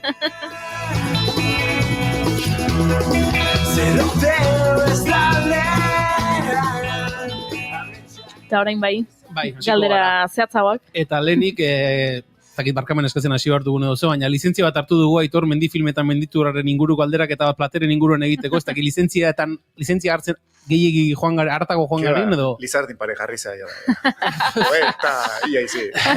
Platera badakizu, jate kontu horretan behin ere ez garatzean geratzen, eta nola hasi alderatzen, plateren inguruan.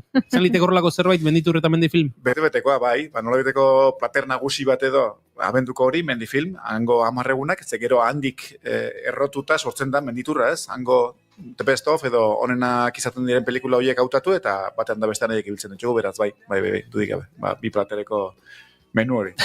Eta Tolosan gaude, Aitor bera ere Tolosarra da, eta ez dakit, paparrapur bat ateratzen hasita menditurrena Tolosako, Aitor? Bai. Pentsa, 50 itzordu ja gaindituak badauzkagula, urte osoan zehar, hasi Euskal Herritikan abiatu eta, hasi Tolosatik abiatu eta batean eta bestean zabalduta. Baina bai, eta bereziena bada, ze aintzindariena edo lehen da bizikoa hausi izan zen. Artean Gasteizen menditurra o mendifilma egiten zen garaia zenura, 2011an, alako batean hemen udalak ere aposto egin zuen, noski, leidorre bagenekien eta herri ere bagenekien ze alako gaien zale zen, eta, apostu hartatikan gero, baira zenbat gauza sortu eta errotu diren, ezta? Baina hau izan zen lehena, eta urte etorri, datuak ematen, jendetxoen ere hausia izaten da publiko aldetik, leidor tope jatzen da. Martxoaren 10 eta 12 izango da, astelen asteartea eta astezkenarekin, arratsaldeko 7:00 izango dira saioak, gero aletuko dugu, egitarauaren nondik norakoak aztertuko ditugu, baina Aitor esan duzu urtetik urtera gehiagora doan egitasmo bat dela menditur, izango ziren urteak hasiera haietan pentsatzen dut ate joka ere joan behar, orain erakaso joan beharko da leku batzutara ate joka, baina zuen atea jotzera ere gero eta jende gehiago etorriko da. Eta gehiago da hori, benetan, geuk ere hasieratik bai ate zenbait jo genituen, baina ezkinen itxu hasi, guztiak, bazter guztian miatzen edo onazten, eta hau kasik progresioan jonda zutxikien, berariaz, jendeak jaunen berri izaten zuen, geuk noski geureak buruaren alako propaganda bat egiten genuen, baina ezken nibiltzen ate joka batean eta bestean gauzak dian bezala. Eta hartatik sortzen jundia. Noski ikusi batean edo bestean alako saio bat eta pentsatu, hau nere herrian ere nahiko nuke. Eta afinean hoxia da menditurra, ezta? Kasik txapinekin norbere agertoki guztokora joan eta horrako pelikulez gozatzeko aukera. Eta ate joka etorri izan diren hoien inguruan, ez dakit, jendeak esaten du, nik mendifilmen ikusi nuen alako pelikula eta hau nahiko nuke etortzea, edo katalogo guztia zabali dago, zuek egiten duzue tokiren araberako, tokira moldatutako eskaintza, da nola izaten da hori? Ondo, ze katalogo bat badago, esate baterako, festivalean bertan, ia 50 pelikula, 59 izan genituen, bai saio ofizialan eta bestela ere eskaini genituenak, eta haietatik nola baitere katalogoa da aurten, oraingoz, behintzat, 19 pelikulekin osatuta dagoena. Nola baitere, hautatuak dira, gero, pelikuletako arduradun bakoitzarekin negoziatzen da, FIA, eskumenak eta bar, eta haiek behin onartzen bali maute hori, katalogoan ofizialki aurkezten ditugu. Eragilei, normalean katalogoria aurkezten zaie, baina askok, dagoeneko geroz eta gehiago dira gainera horretan ibiltzen direnak, badako ate dira dagoeneko begiz jota, zein pelikula ikusi zituzten Bilbon, ja azken batean honek ja horrela funtzionatzen du, ez? Menditurretako eragilek joera dute Bilbon bertan ja ikusteko zer dagoen, zer mugitu den, eta bueno, nola betere azoka hartatikan, berera ekartzeko garaian, noski bere gustoko produktu hori nahi izaten du, ezta? Batetik hori, baina beste asko baita ere itxu-itxuan esaten digute, zeu jarri programazioa, badakigu batera edo bestera asmatuko dezuela gure publikoarekin, beraz, jarrai dezagun linea horretan, eta, alaxe funtzionatzen dugu. Batzuek esan da bezala, beren menua sortu, beste batzuei berriz katalogo eskaini, beste batzuek itxu-itxuan hartu, denetik. Eta zuen kasuan pentsatzen dut, Mendi Film Jaialdi Nagusiaren aurretik pelikulak eta ikusten dituzuenean, ze Menditur bakoitzak ere izango du lekuaren arabera bere nortasuna, eta pelikulak ikusten ari zareten esango duzu. Hau, akaso alako lekutako Menditurrerako egokia da, beste honek ez du funtzionatuko, eta horrela ere egingo duzuela balizko hautaketa edo sailkapentxo bat? Bete-betian, ze suertez, eta esate batako Tolosan esaten egez, 15. edizio badeula, 14 edizio bete itxeu Donostin eta Laizter Leioan ere bai, eta horrela, badira ja, 10 gorako edizio kopurua duten, herriak edo lekuak ez, haietan noskila badakigu publikoak gutxio gehiago, ze nola funtzionatzen duen, eta ze soslai edo ze perfil duen. Beraz, horren baitan askotan egiten dugu aukerak eta hori, eta askotan gertatzen da, ez da, pelikula honek funtzionatuko du Tolosan esatu baterako, ez da, aldiz, maila bira eramateko, hobe beste pelikula hauek, beste sorta hau aukeratzen bali madugu. Eta bai, egia da, batera eta bestean, eta gero zer esanik ez, berdin baita ere ja Espainia aldera ateratzen garenean ez da, han ere beste korte bat, eta ikusi askotan, edo mendikulu batek eskatute dizun beraz, alako korte bat nahikote duen, alpinismoa, edo eskaladarako joera gehiago duena, edo behar bada udal batek, edo kultura elkarte batek deitu aldi mazaitu, beste korte bateko ez, gidoiak, arrazkilaritza, zaitzen dituzten pelikula horiek, ez horrek ibiltzen gara balantzan, eta kasik esango nuke, Menditur bakoitzak adok bere programazio beresia izaten duela. Eta hori ere bada, zuk esan duzuna, akaso izan liteke eskalada talde batek antolatu duen Menditurra, eta hor jada akaso, esaten dena ez, kafezaleentzat gehiago izango eta joko duzue, eskaladara erabat, genero deitu daiteke, edo generoak nolabait ere, espezifikoak izango dira eskaintza horretan. Gutxi, monografikoak, nolabait izateko, eta tentazio handia izaten da, baina, horrek ere nolabait murriztu zaitzake publiko jakin bat bakarrera, ez? Eta ez da hori gure helburua ere, beraz, bai noski, menu horretan osagai nagusienak eskatutako joerakoak izango dira, baina beti eskainiko diogu tartetxo bat, beste regalotxo bat hor sartzeko, eta beste gaitegi batetara ere bultzatzeko edo bideratzeko publiko hori. Eta nik uste hori publiko orokorrak, hori ere asko eskertzen duela, ze publikoa hitz egiten, urte etorri beti errepikatzen duguna, ez da? Mendifilmek daukan publiko oso zabala da, ez da publiko friki espezializatu bat, mendizale, eskaladazale, slackline zale edo kaiak zale utxutxa, ez, honek ja asko iriki ditu bere esparruak. Ni pasaren urtean joan nintzen, honekin lotura ikusi dio dalako, publiko zabal izate horretan, ni ere egon nintzen, Tolosan Menditurreko pelikulak ikusten, eta alboan lagun bat nuen, eta oso politia izan zen gero gure artean komentatzea, niri zein gustatu zitzaidan gehiago, eta berari zein, nien ator kirol mundutik, gehiago kulturatik, eta bera kirol mundutik zetorren, eta bazegoen pelikula bat, mutil bat Italian bizikletan joaten zela kafea prestatzen zutelako, mendiko aterpe batean ino, baina, bera gitarentzat munduko kafe honena zela, eta zen oso poetikoa eta zinematografikoa. Eta ni geratu nintzen txondituta. Eta atera nintzen aretotik esan ez, hau da gehien gustatu zaidana. Eta nerekin, Juan pertsona, oso kirolaria zena, esan zidan, nik ezera ipatu aurretik.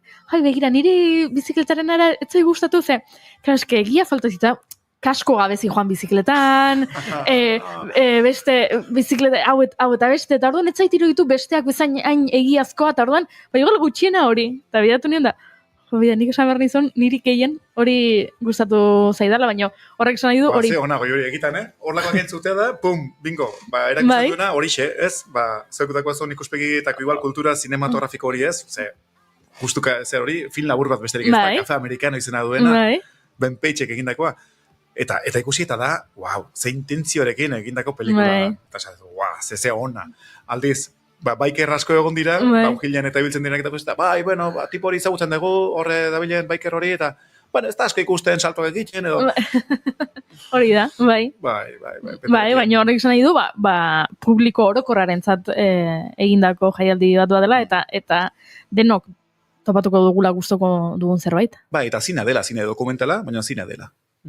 Publiko aipatu duzuko Juri, zuk ere bai lehenago Aitor, eta horren inguruan ere galdetu nahi izun, esan nahi dut, saioak ez dira urtean zehar beste eusen garaitan zinera goazenean, pelikula bat esertzen gara, pelikula bat ikusten dugu, eta bagoaz, sortzen duzue, girotzen duzue, aurretik ere emanaldiaren aurretik ja bada ator, jendeak mendifilmen pelikula hori ikusi du, eta kasoia da, bere herrian zer dagoenean dakienean sortzen daia girotxo bat, baina egunean bertan ere saioak aurkezten dira, girotzen dira, badago horre sortzen da girotxo hori. Bai, azken batean atmosfera sortzia da, ez? Eta atmosfera hortan, nik uste oso politia izaten dela, lekutara jende harrimatzen denean, eta kasu orain Tolosa hitz egiten ari garen bezala, ez da? Leidor atariko horretan ja sortzen den girotxo hori, nere aitak eta amak zenbatale izan didaten, horre goten da hor, gazte sasoia.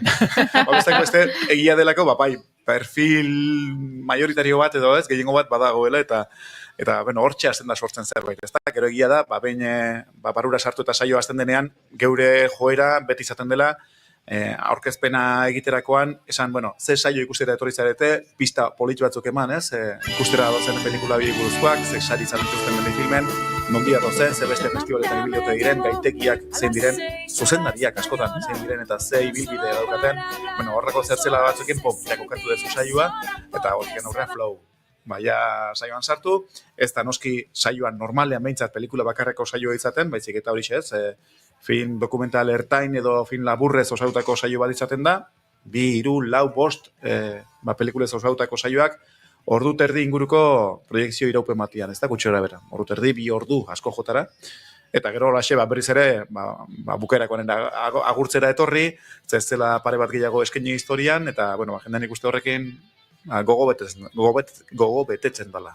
Eta dena esaten hasita, negu bueltan izaten diren menditurretan, Goiuri Aitor, eta zuek ondo jakingo duzue, gazte sasoia dagoen leku horretan, mendiko arroparen azken nobeda den modelo pasea ere, bai, leidor ratarian, zen tokatu izan duzu, bertatik pasatzen, eta esaten duzu, zer dau, arropa zoka bat edo... Eta areto batean. Indoor leku batean. Bueno, Aitor, gatozen apurka-apurka Tolosako eskaintza honetara, esan dugu, martxoaren 10-ean, 11-an eta 12-an, astelenetik asteazkenera egingo dela Tolosako mendituraren 15. ekitaldi hau, Leidor Aretoan, arratsaldeko 7:00 hasita, eta 3 egun bakoitzean 3 proiektzio ikusteko aukera, iraupen ezberdinetakoak, egunez egun joango gara, Aitor, astelenean hortxe ditugu, Red Rock Revolution alde batetik, estatu batuetako ekoizpen laburra, leta experimental, ez dakit, ondo esan dugun edo nola esaten den. Italiako experimental. Leta experimental. Badari, koko zafai. Eta eskainiko den 3. ekoizpen frantziar bat, ordu bete pasatxoko proiektzioa, Nutze leniz inaccesible absolu. Jo, urtetik urte hobeto, Bai, ez. Aitor. Saio ederra, film labur pare horrekin hasita, ez? Azteko eta ben Red Rock Revolution, da Red Rock balira eramango gaituen historio bat, bikote bat oso beresia, Urioste, abizena duen Jorge Urioste eta Joane Urioste bikotea, eta 70 hamarkadan artean inork ura eskalada eremu bezala ezagutzen ez zuenean, ara jo zuten denek Yosemite zutenean sekulako jomuga eta meka, denak antzeudenean, beren psikotropiko dena, zutela ere osatunatzera ateratzen, baina gauek nola bitere buila horretatik alden du, eta jo zuten leku berriak deskubritzera, eta pentsak gaur egun ura da, beste meka bat, kasikia Yosemiriren tankerakoa, hauek zabaldu zituzten bidei eta segide emanez, sekulako jomuga bihurtu dela, Las Vegas inguruan dago, eta historia hori kontantzeko oso historia politia da. Urioste, abizenarekin gabiltza buelteka eta bueltaka, haien arbasoetara jo dugu, gizona hau izatez jaiotzez Boliviarra, haren aita artean oraindik ere Hego Ameriketarra, eta ez dakigu horren atzetik zetorren inor, behar du baten batek. Non, behar du. Hemen digaruntza jundakoa behar du izan. Bai. Eta gero dator, leta experimentale, hemen Goiuri hau, Herri de Luca, idazlea, poeta, eta eskalatzailea bidena bar, orantxe 70 dagoen gizasemea da, bestseller bat, Europa mailan bere obragatik, eta oso rekonozitua, Bilbon izan zen gainera, eta denok utzi gintuen horrela, wow, ze pertsona. Eta azken finean, bere gaur egungo filosofiaren film bat da hemen aurkezten zaiguna, non erakusten duen beak, eta halako esaldi politu bat esaten du, inor ez da zaharra edo edadekoa izan nire aurretik. Alegia, halako bizipoxa eta vitalidad daukan gizonak, eta besteak beste eskalatzen du soloan, hau da, sokari gabe gradu egiten du, 7. graduan sartzen da, da. 7 ez, 6 altua, 7 gradua, baina sekulakoak egiten, sokari gabe, eta beste hainbat jarduera ekimen dauzka bere bizitzan, horixe ez, gizona zimela dago, baina, sekulako sasuiarekin, 30 luze dituen honetan, ondo. Eta esaten du, beste inorri ez diot irakurri adina nola bizitu behar den, ez behintzat niri gustatzen zaidan bezala, beraz, sekula inor ez da izan, zahar edo edadeko, nire aurretik. Eta hortik abituta, kontatzen digu, bizitza bizi begin bar dela, hori da leta esperimental, ez? Esperimentuaren eta esperientziaren hildo horretatik. Guido Jonenaren mendifilm saria. Bingo, hori isa. Eta aldo horretik, pertsonaiak txonditzen baldin bazaitu, kontakizunak, hori cinematografikoki nola eginda dagoen, benetan uzten du bat, esan ez, herri de luka. Gero handik atera, eta atakoara urrengo liburu dendara, ziur, bibliografia aztertu, eta esatera, hau. Eta gero bukatzeko berez, Nupse, pelikula hau alpinistioki mundu mailan azken urtetan egin den jardurarik potenteenaren inguruko pelikula da, 2018 ari gara, urrezko pioleta irabazi zuen jarduera bat, Nupse ego aurpegian eginiko bide berri bat zabaldu zuten 3 alpinista frantziarrek, eta haien ibilbide kontatzen da, pixka bat handeetan nola ekin zioten beraien goi mailako edo estremoak izan diren aktibitateak egiteari, eta nola iritsi ziren pixkara meseneka obsesio bihurtu zitzaien helburu horretara, ez da, Nupseren ego aurpegira. Nupsek biztan ditu lotze, biztan du berezikie bere ez da hundia, beraz, haien nola bitere itzalean geratzen den mendi bat da, ez da 8.000 iristen, baina 7.000 altu bat izan da, sekulako menditzarra da, eta ego aurpegi horri beti eman zaio etiketa hori izan ez, ezinezko den norma bat. Eta hauek egin zuten, eta pelikula, historia horren guztiaren pelikula da, eta oso ondo josita dago. Bide nabar esan, hau mendifilmen iazko abenduan, hasiera ekitaldian, 1000 lagunetik gorako audientziaren aurrean erakutsitako pelikula izan zela, Elia Milleri, bere protagonistetako bat, bertan zela. Hori astelenari dagokionean, asteartera egingo dugu, eta beste 3 ekoizpen ikusteko aukera, Jamie, Always Alive eta Andrea izango dira. Transgeneroa, Jamie. Alpinista bat, Ipar Ameriketarra, 70. hamarkadan berez ere erragoaz, sekulako balentrak egin zituena, eta orduko perfilan erakusten zena eta saltzen zena gizaseme macho horietako bat ezela, ez da? Sekulako aktibitateak egiteko eta gaitasuna zuena, eta arrakastatxua, arkitektoa, eta bar, eta lakoetan 60 urte dituela publikoki esan du, ni emakume sentitzen naiz. Eta hor, transgenero horretan, transizio horretan sartua dabil, besteak beste eta pelikulan indarra handia du bere emazteak, nola apoiatu, nola babestu, eta orain nola bide lagunduen, eta hori irakusten du. Jamie Logan da protagonista hause, eta pelikulak, Darcy Hennersiren zuzendaritzarekin, hause erakusten digu. Oso pelikula ona eta eredu bezala potentea, oso potentea. Eta saritu ere bai, mendifilmen, film labur honenaren saria jasotakoa. Hori da, film labur honena bezala, azken batean hau ere iropenez, historia hori guztia pentsa, 20 minututik bera biltzea, hori da ez, lorpenetako eta film honetik duena. Gero segidan dator, Always Alive, honek protagonista zahar edo ezagun batekarriko digu, lehen ere hainbat pelikuletan protagonista izan den Hilary Gerardi mendikorrekalari estatu batuarra, eta Mont Blancen 2023an udan egin zuen emakumezkoen Chamonix, Mont Blanc Chamonix errekorra du oinarri bezala. Baina horrez batera hango glaziaren atzentzea eta aztertzeko eta batzen zaio beste protagonista nagusi bat, Heidi Sebestre dena, glaziologa bezala mundu osoan sekulako sona duen emakume bat. Eta azken batean mendizaletasuna nola bizitu eta jorratu behar den erakusten den pelikula bada, kontzientziatik. Beraz, oso pelikula ona baita ere, Always Alive, firman gainera zer, eta Davina Bailos eta Seb Montas dauzka, hauek biak ere izan Kilian Jorneten pelikula asko egindakoak, berdin baita ere Flying Frenchiesen pelikulak egindakoak, orain azkena Chas du Boulot bezalako alpinista baten inguruko pelikulak, baute trajektoria bat, ibilbide bat, gainera begida. Notizi berria da, haie jasoko dutela, hor badago, nazioarteko mendi zinemaldian aliantza moduko bat, elkargo bat, 28 kide dituena, eta urtero sari berezi bat ematen diote, asko aportatu duen zuzenari bati, eta hauei eskainiko zaia urtengo saria. Beraz, Always Alive-ek, baitere osagai asko. Eta astearteko osatzeko esan duguna, Andrea Ananpev Ruth. Hau da bereziki sello tolosarra duen pelikula. Hau ere bai, hau ere ekarri duzue zuenera. Bidaiak anperizatutako kamio handi batean, Marokon, bikote batek familian. Neska txiki bat, Andrea, beraiekin duela. Eta bikote hori, bata Nina Caprez, suitzarra eskalatzaile oso ezaguna, sekulako mailak egindakoa haitze eskaladan eta gaur egun artean oraindik ere sekula gorradu egiten duena, eta arekin batera bere senarra arrazkilaria dena, eta hiruek egin gaute alako bidaia bat Marokon, eta Marokon geratuko zaizkie baita ere lurrikarak eta izan zireneko garaia, eta hor elkartasun zantzu handi bateko pelikula bat bezala ere agertzen zaigu historia hause, eta historia honek ere izan zuen, ezta? Kirol eta aventura film onenaren saria, aitortza hori. Basan da bezala, Marokora bidaiatuko dugu. Orain gutxi bili ginen, isiltasunetik pelikularekin, badu tankera historia honek ere ara begira. Hau tolosartu baldin baduzue, asteazkenerako uste dute Leidorreko ateak zabaldu egin behar dituztela, jendea kabituko baldin bada, Aitor. Asteazkenean, azken egunean, izango ditugu bi euskal ekoizpen, dena esaten hasi da, Ize Lerroak alde batetik, gero izango da baita ere frantziarreko ekoizpen bat, Ofa Lifetime izena duena, eta etxeko ekoizpena, Tolosarrak tartean dituen ekoizpen hori, Peligro no asomarse, nervioiko jauzio, salto del nervion bezala ezagutzen den lekuan egindako, horrela, lizentzia hartuta, astakeria bat. Totala. 900 metroko linea bat, lerro bat, aldenika alde. Asteko eta bentsekulako erronka, ura montatzea.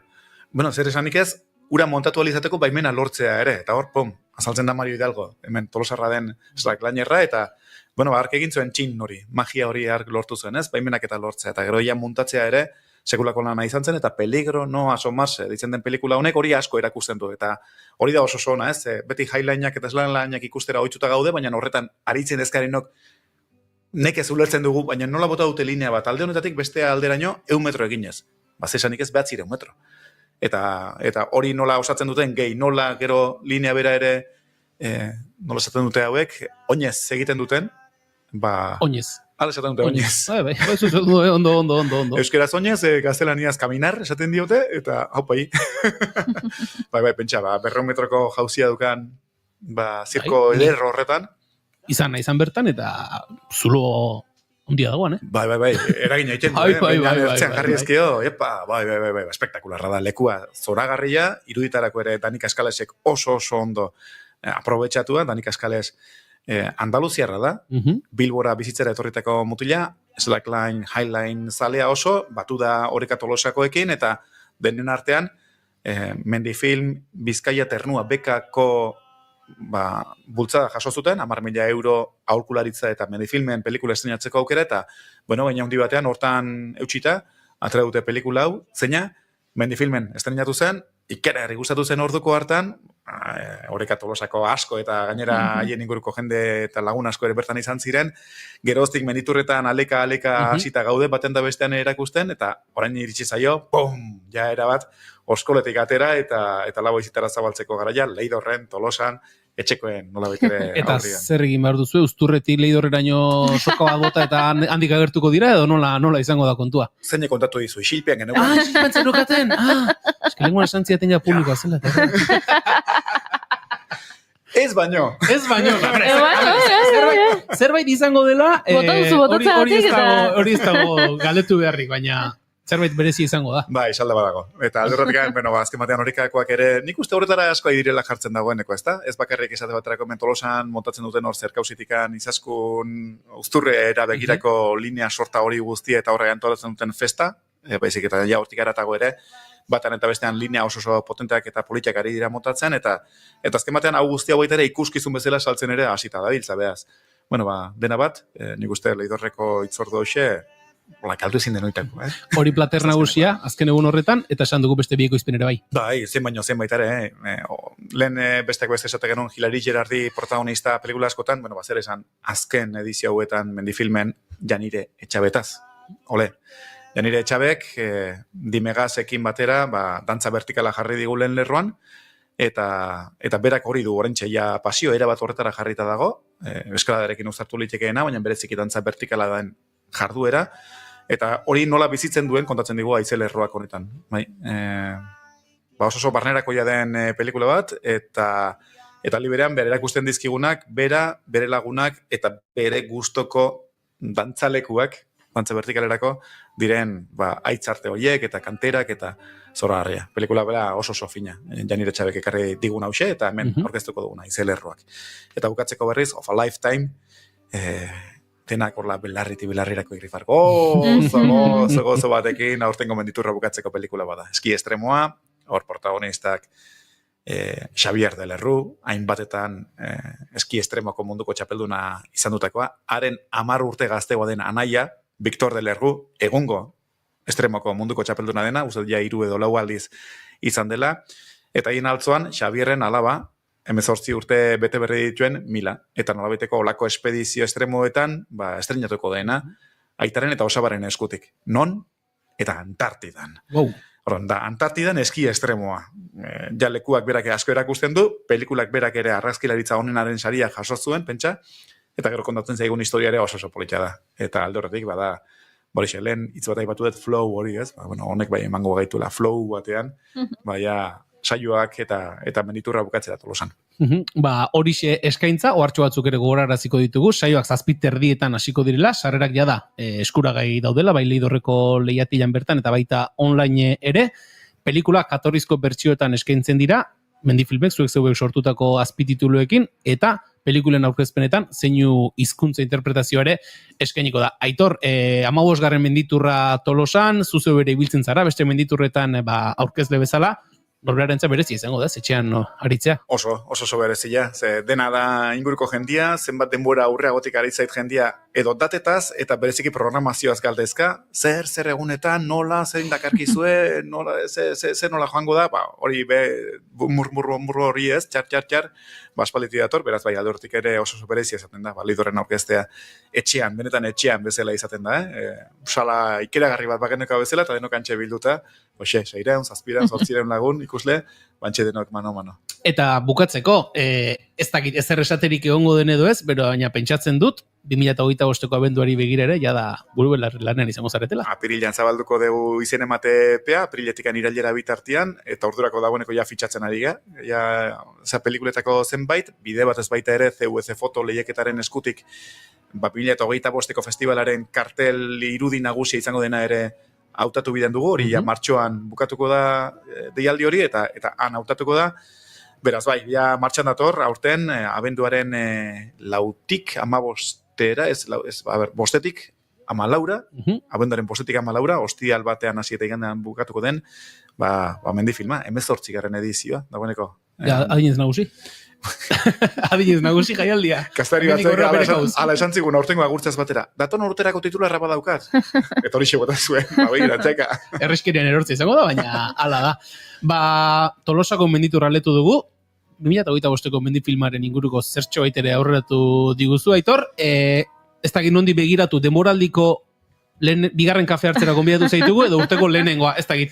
Kontu, abenduan, beste itzordu bat jarri beharra dukagu Mendifilmen inguruan hitz egiteko, Aitor? Bia, nahi dezu baitere jaurla bukatzeko, azken kaferen ondar hori olako xo Badakize komiki sorte bat badaukagula, zua argitaletxerkin batera Mendifilmek landu duguna, dagoeneko 3 ale baditu, bat alena Everesteko Euskal Espedizio lehena izan zenaren historia kontatzen zuen, izena zuen herri oso bat gailurrean, bigarren alea, bigarren komikia Inurrategia nahien ingurukoa izan zen, 3. alea Andres Espinosa mendizalea Amorebitarraren, Zornotzarraren liburua izan zen, eta 4. badator, eta dagoeneko iragarri genezake, are gehiago Tolosako saio honen atarian egonda, Edurne Pasabanen ibilbidearen komika izango dela. Eta hortxe gabiltza buru belarri horrekin lanian, eta gure etorriko da Durangoko atetara, eta noskiarekin batera, Mendifilmen aurkeztera, 2025ko abenduan. Premizio horrekin amaituko dugu, ez dago guixiltzea honena, gauzako beto amaitzerik ez dagoelako. Aitor, eskerrik asko, eta esan dakoa, beranduenera, abenduan beste itzordu bat. Venga, ekipo, zuei. Gero arte. Eskerrik asko, agur.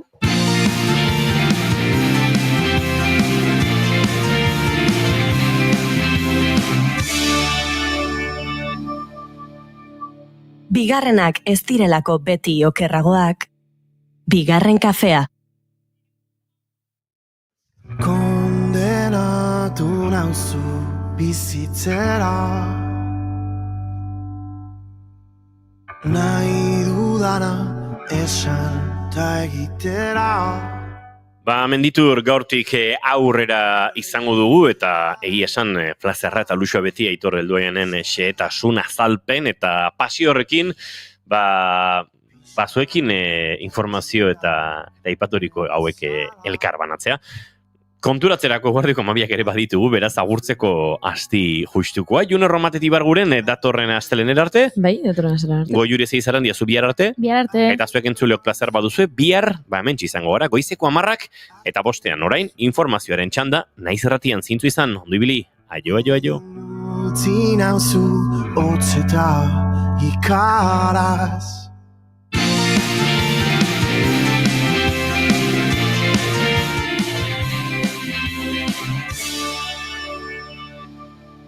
Keep calm and bigarren kafea.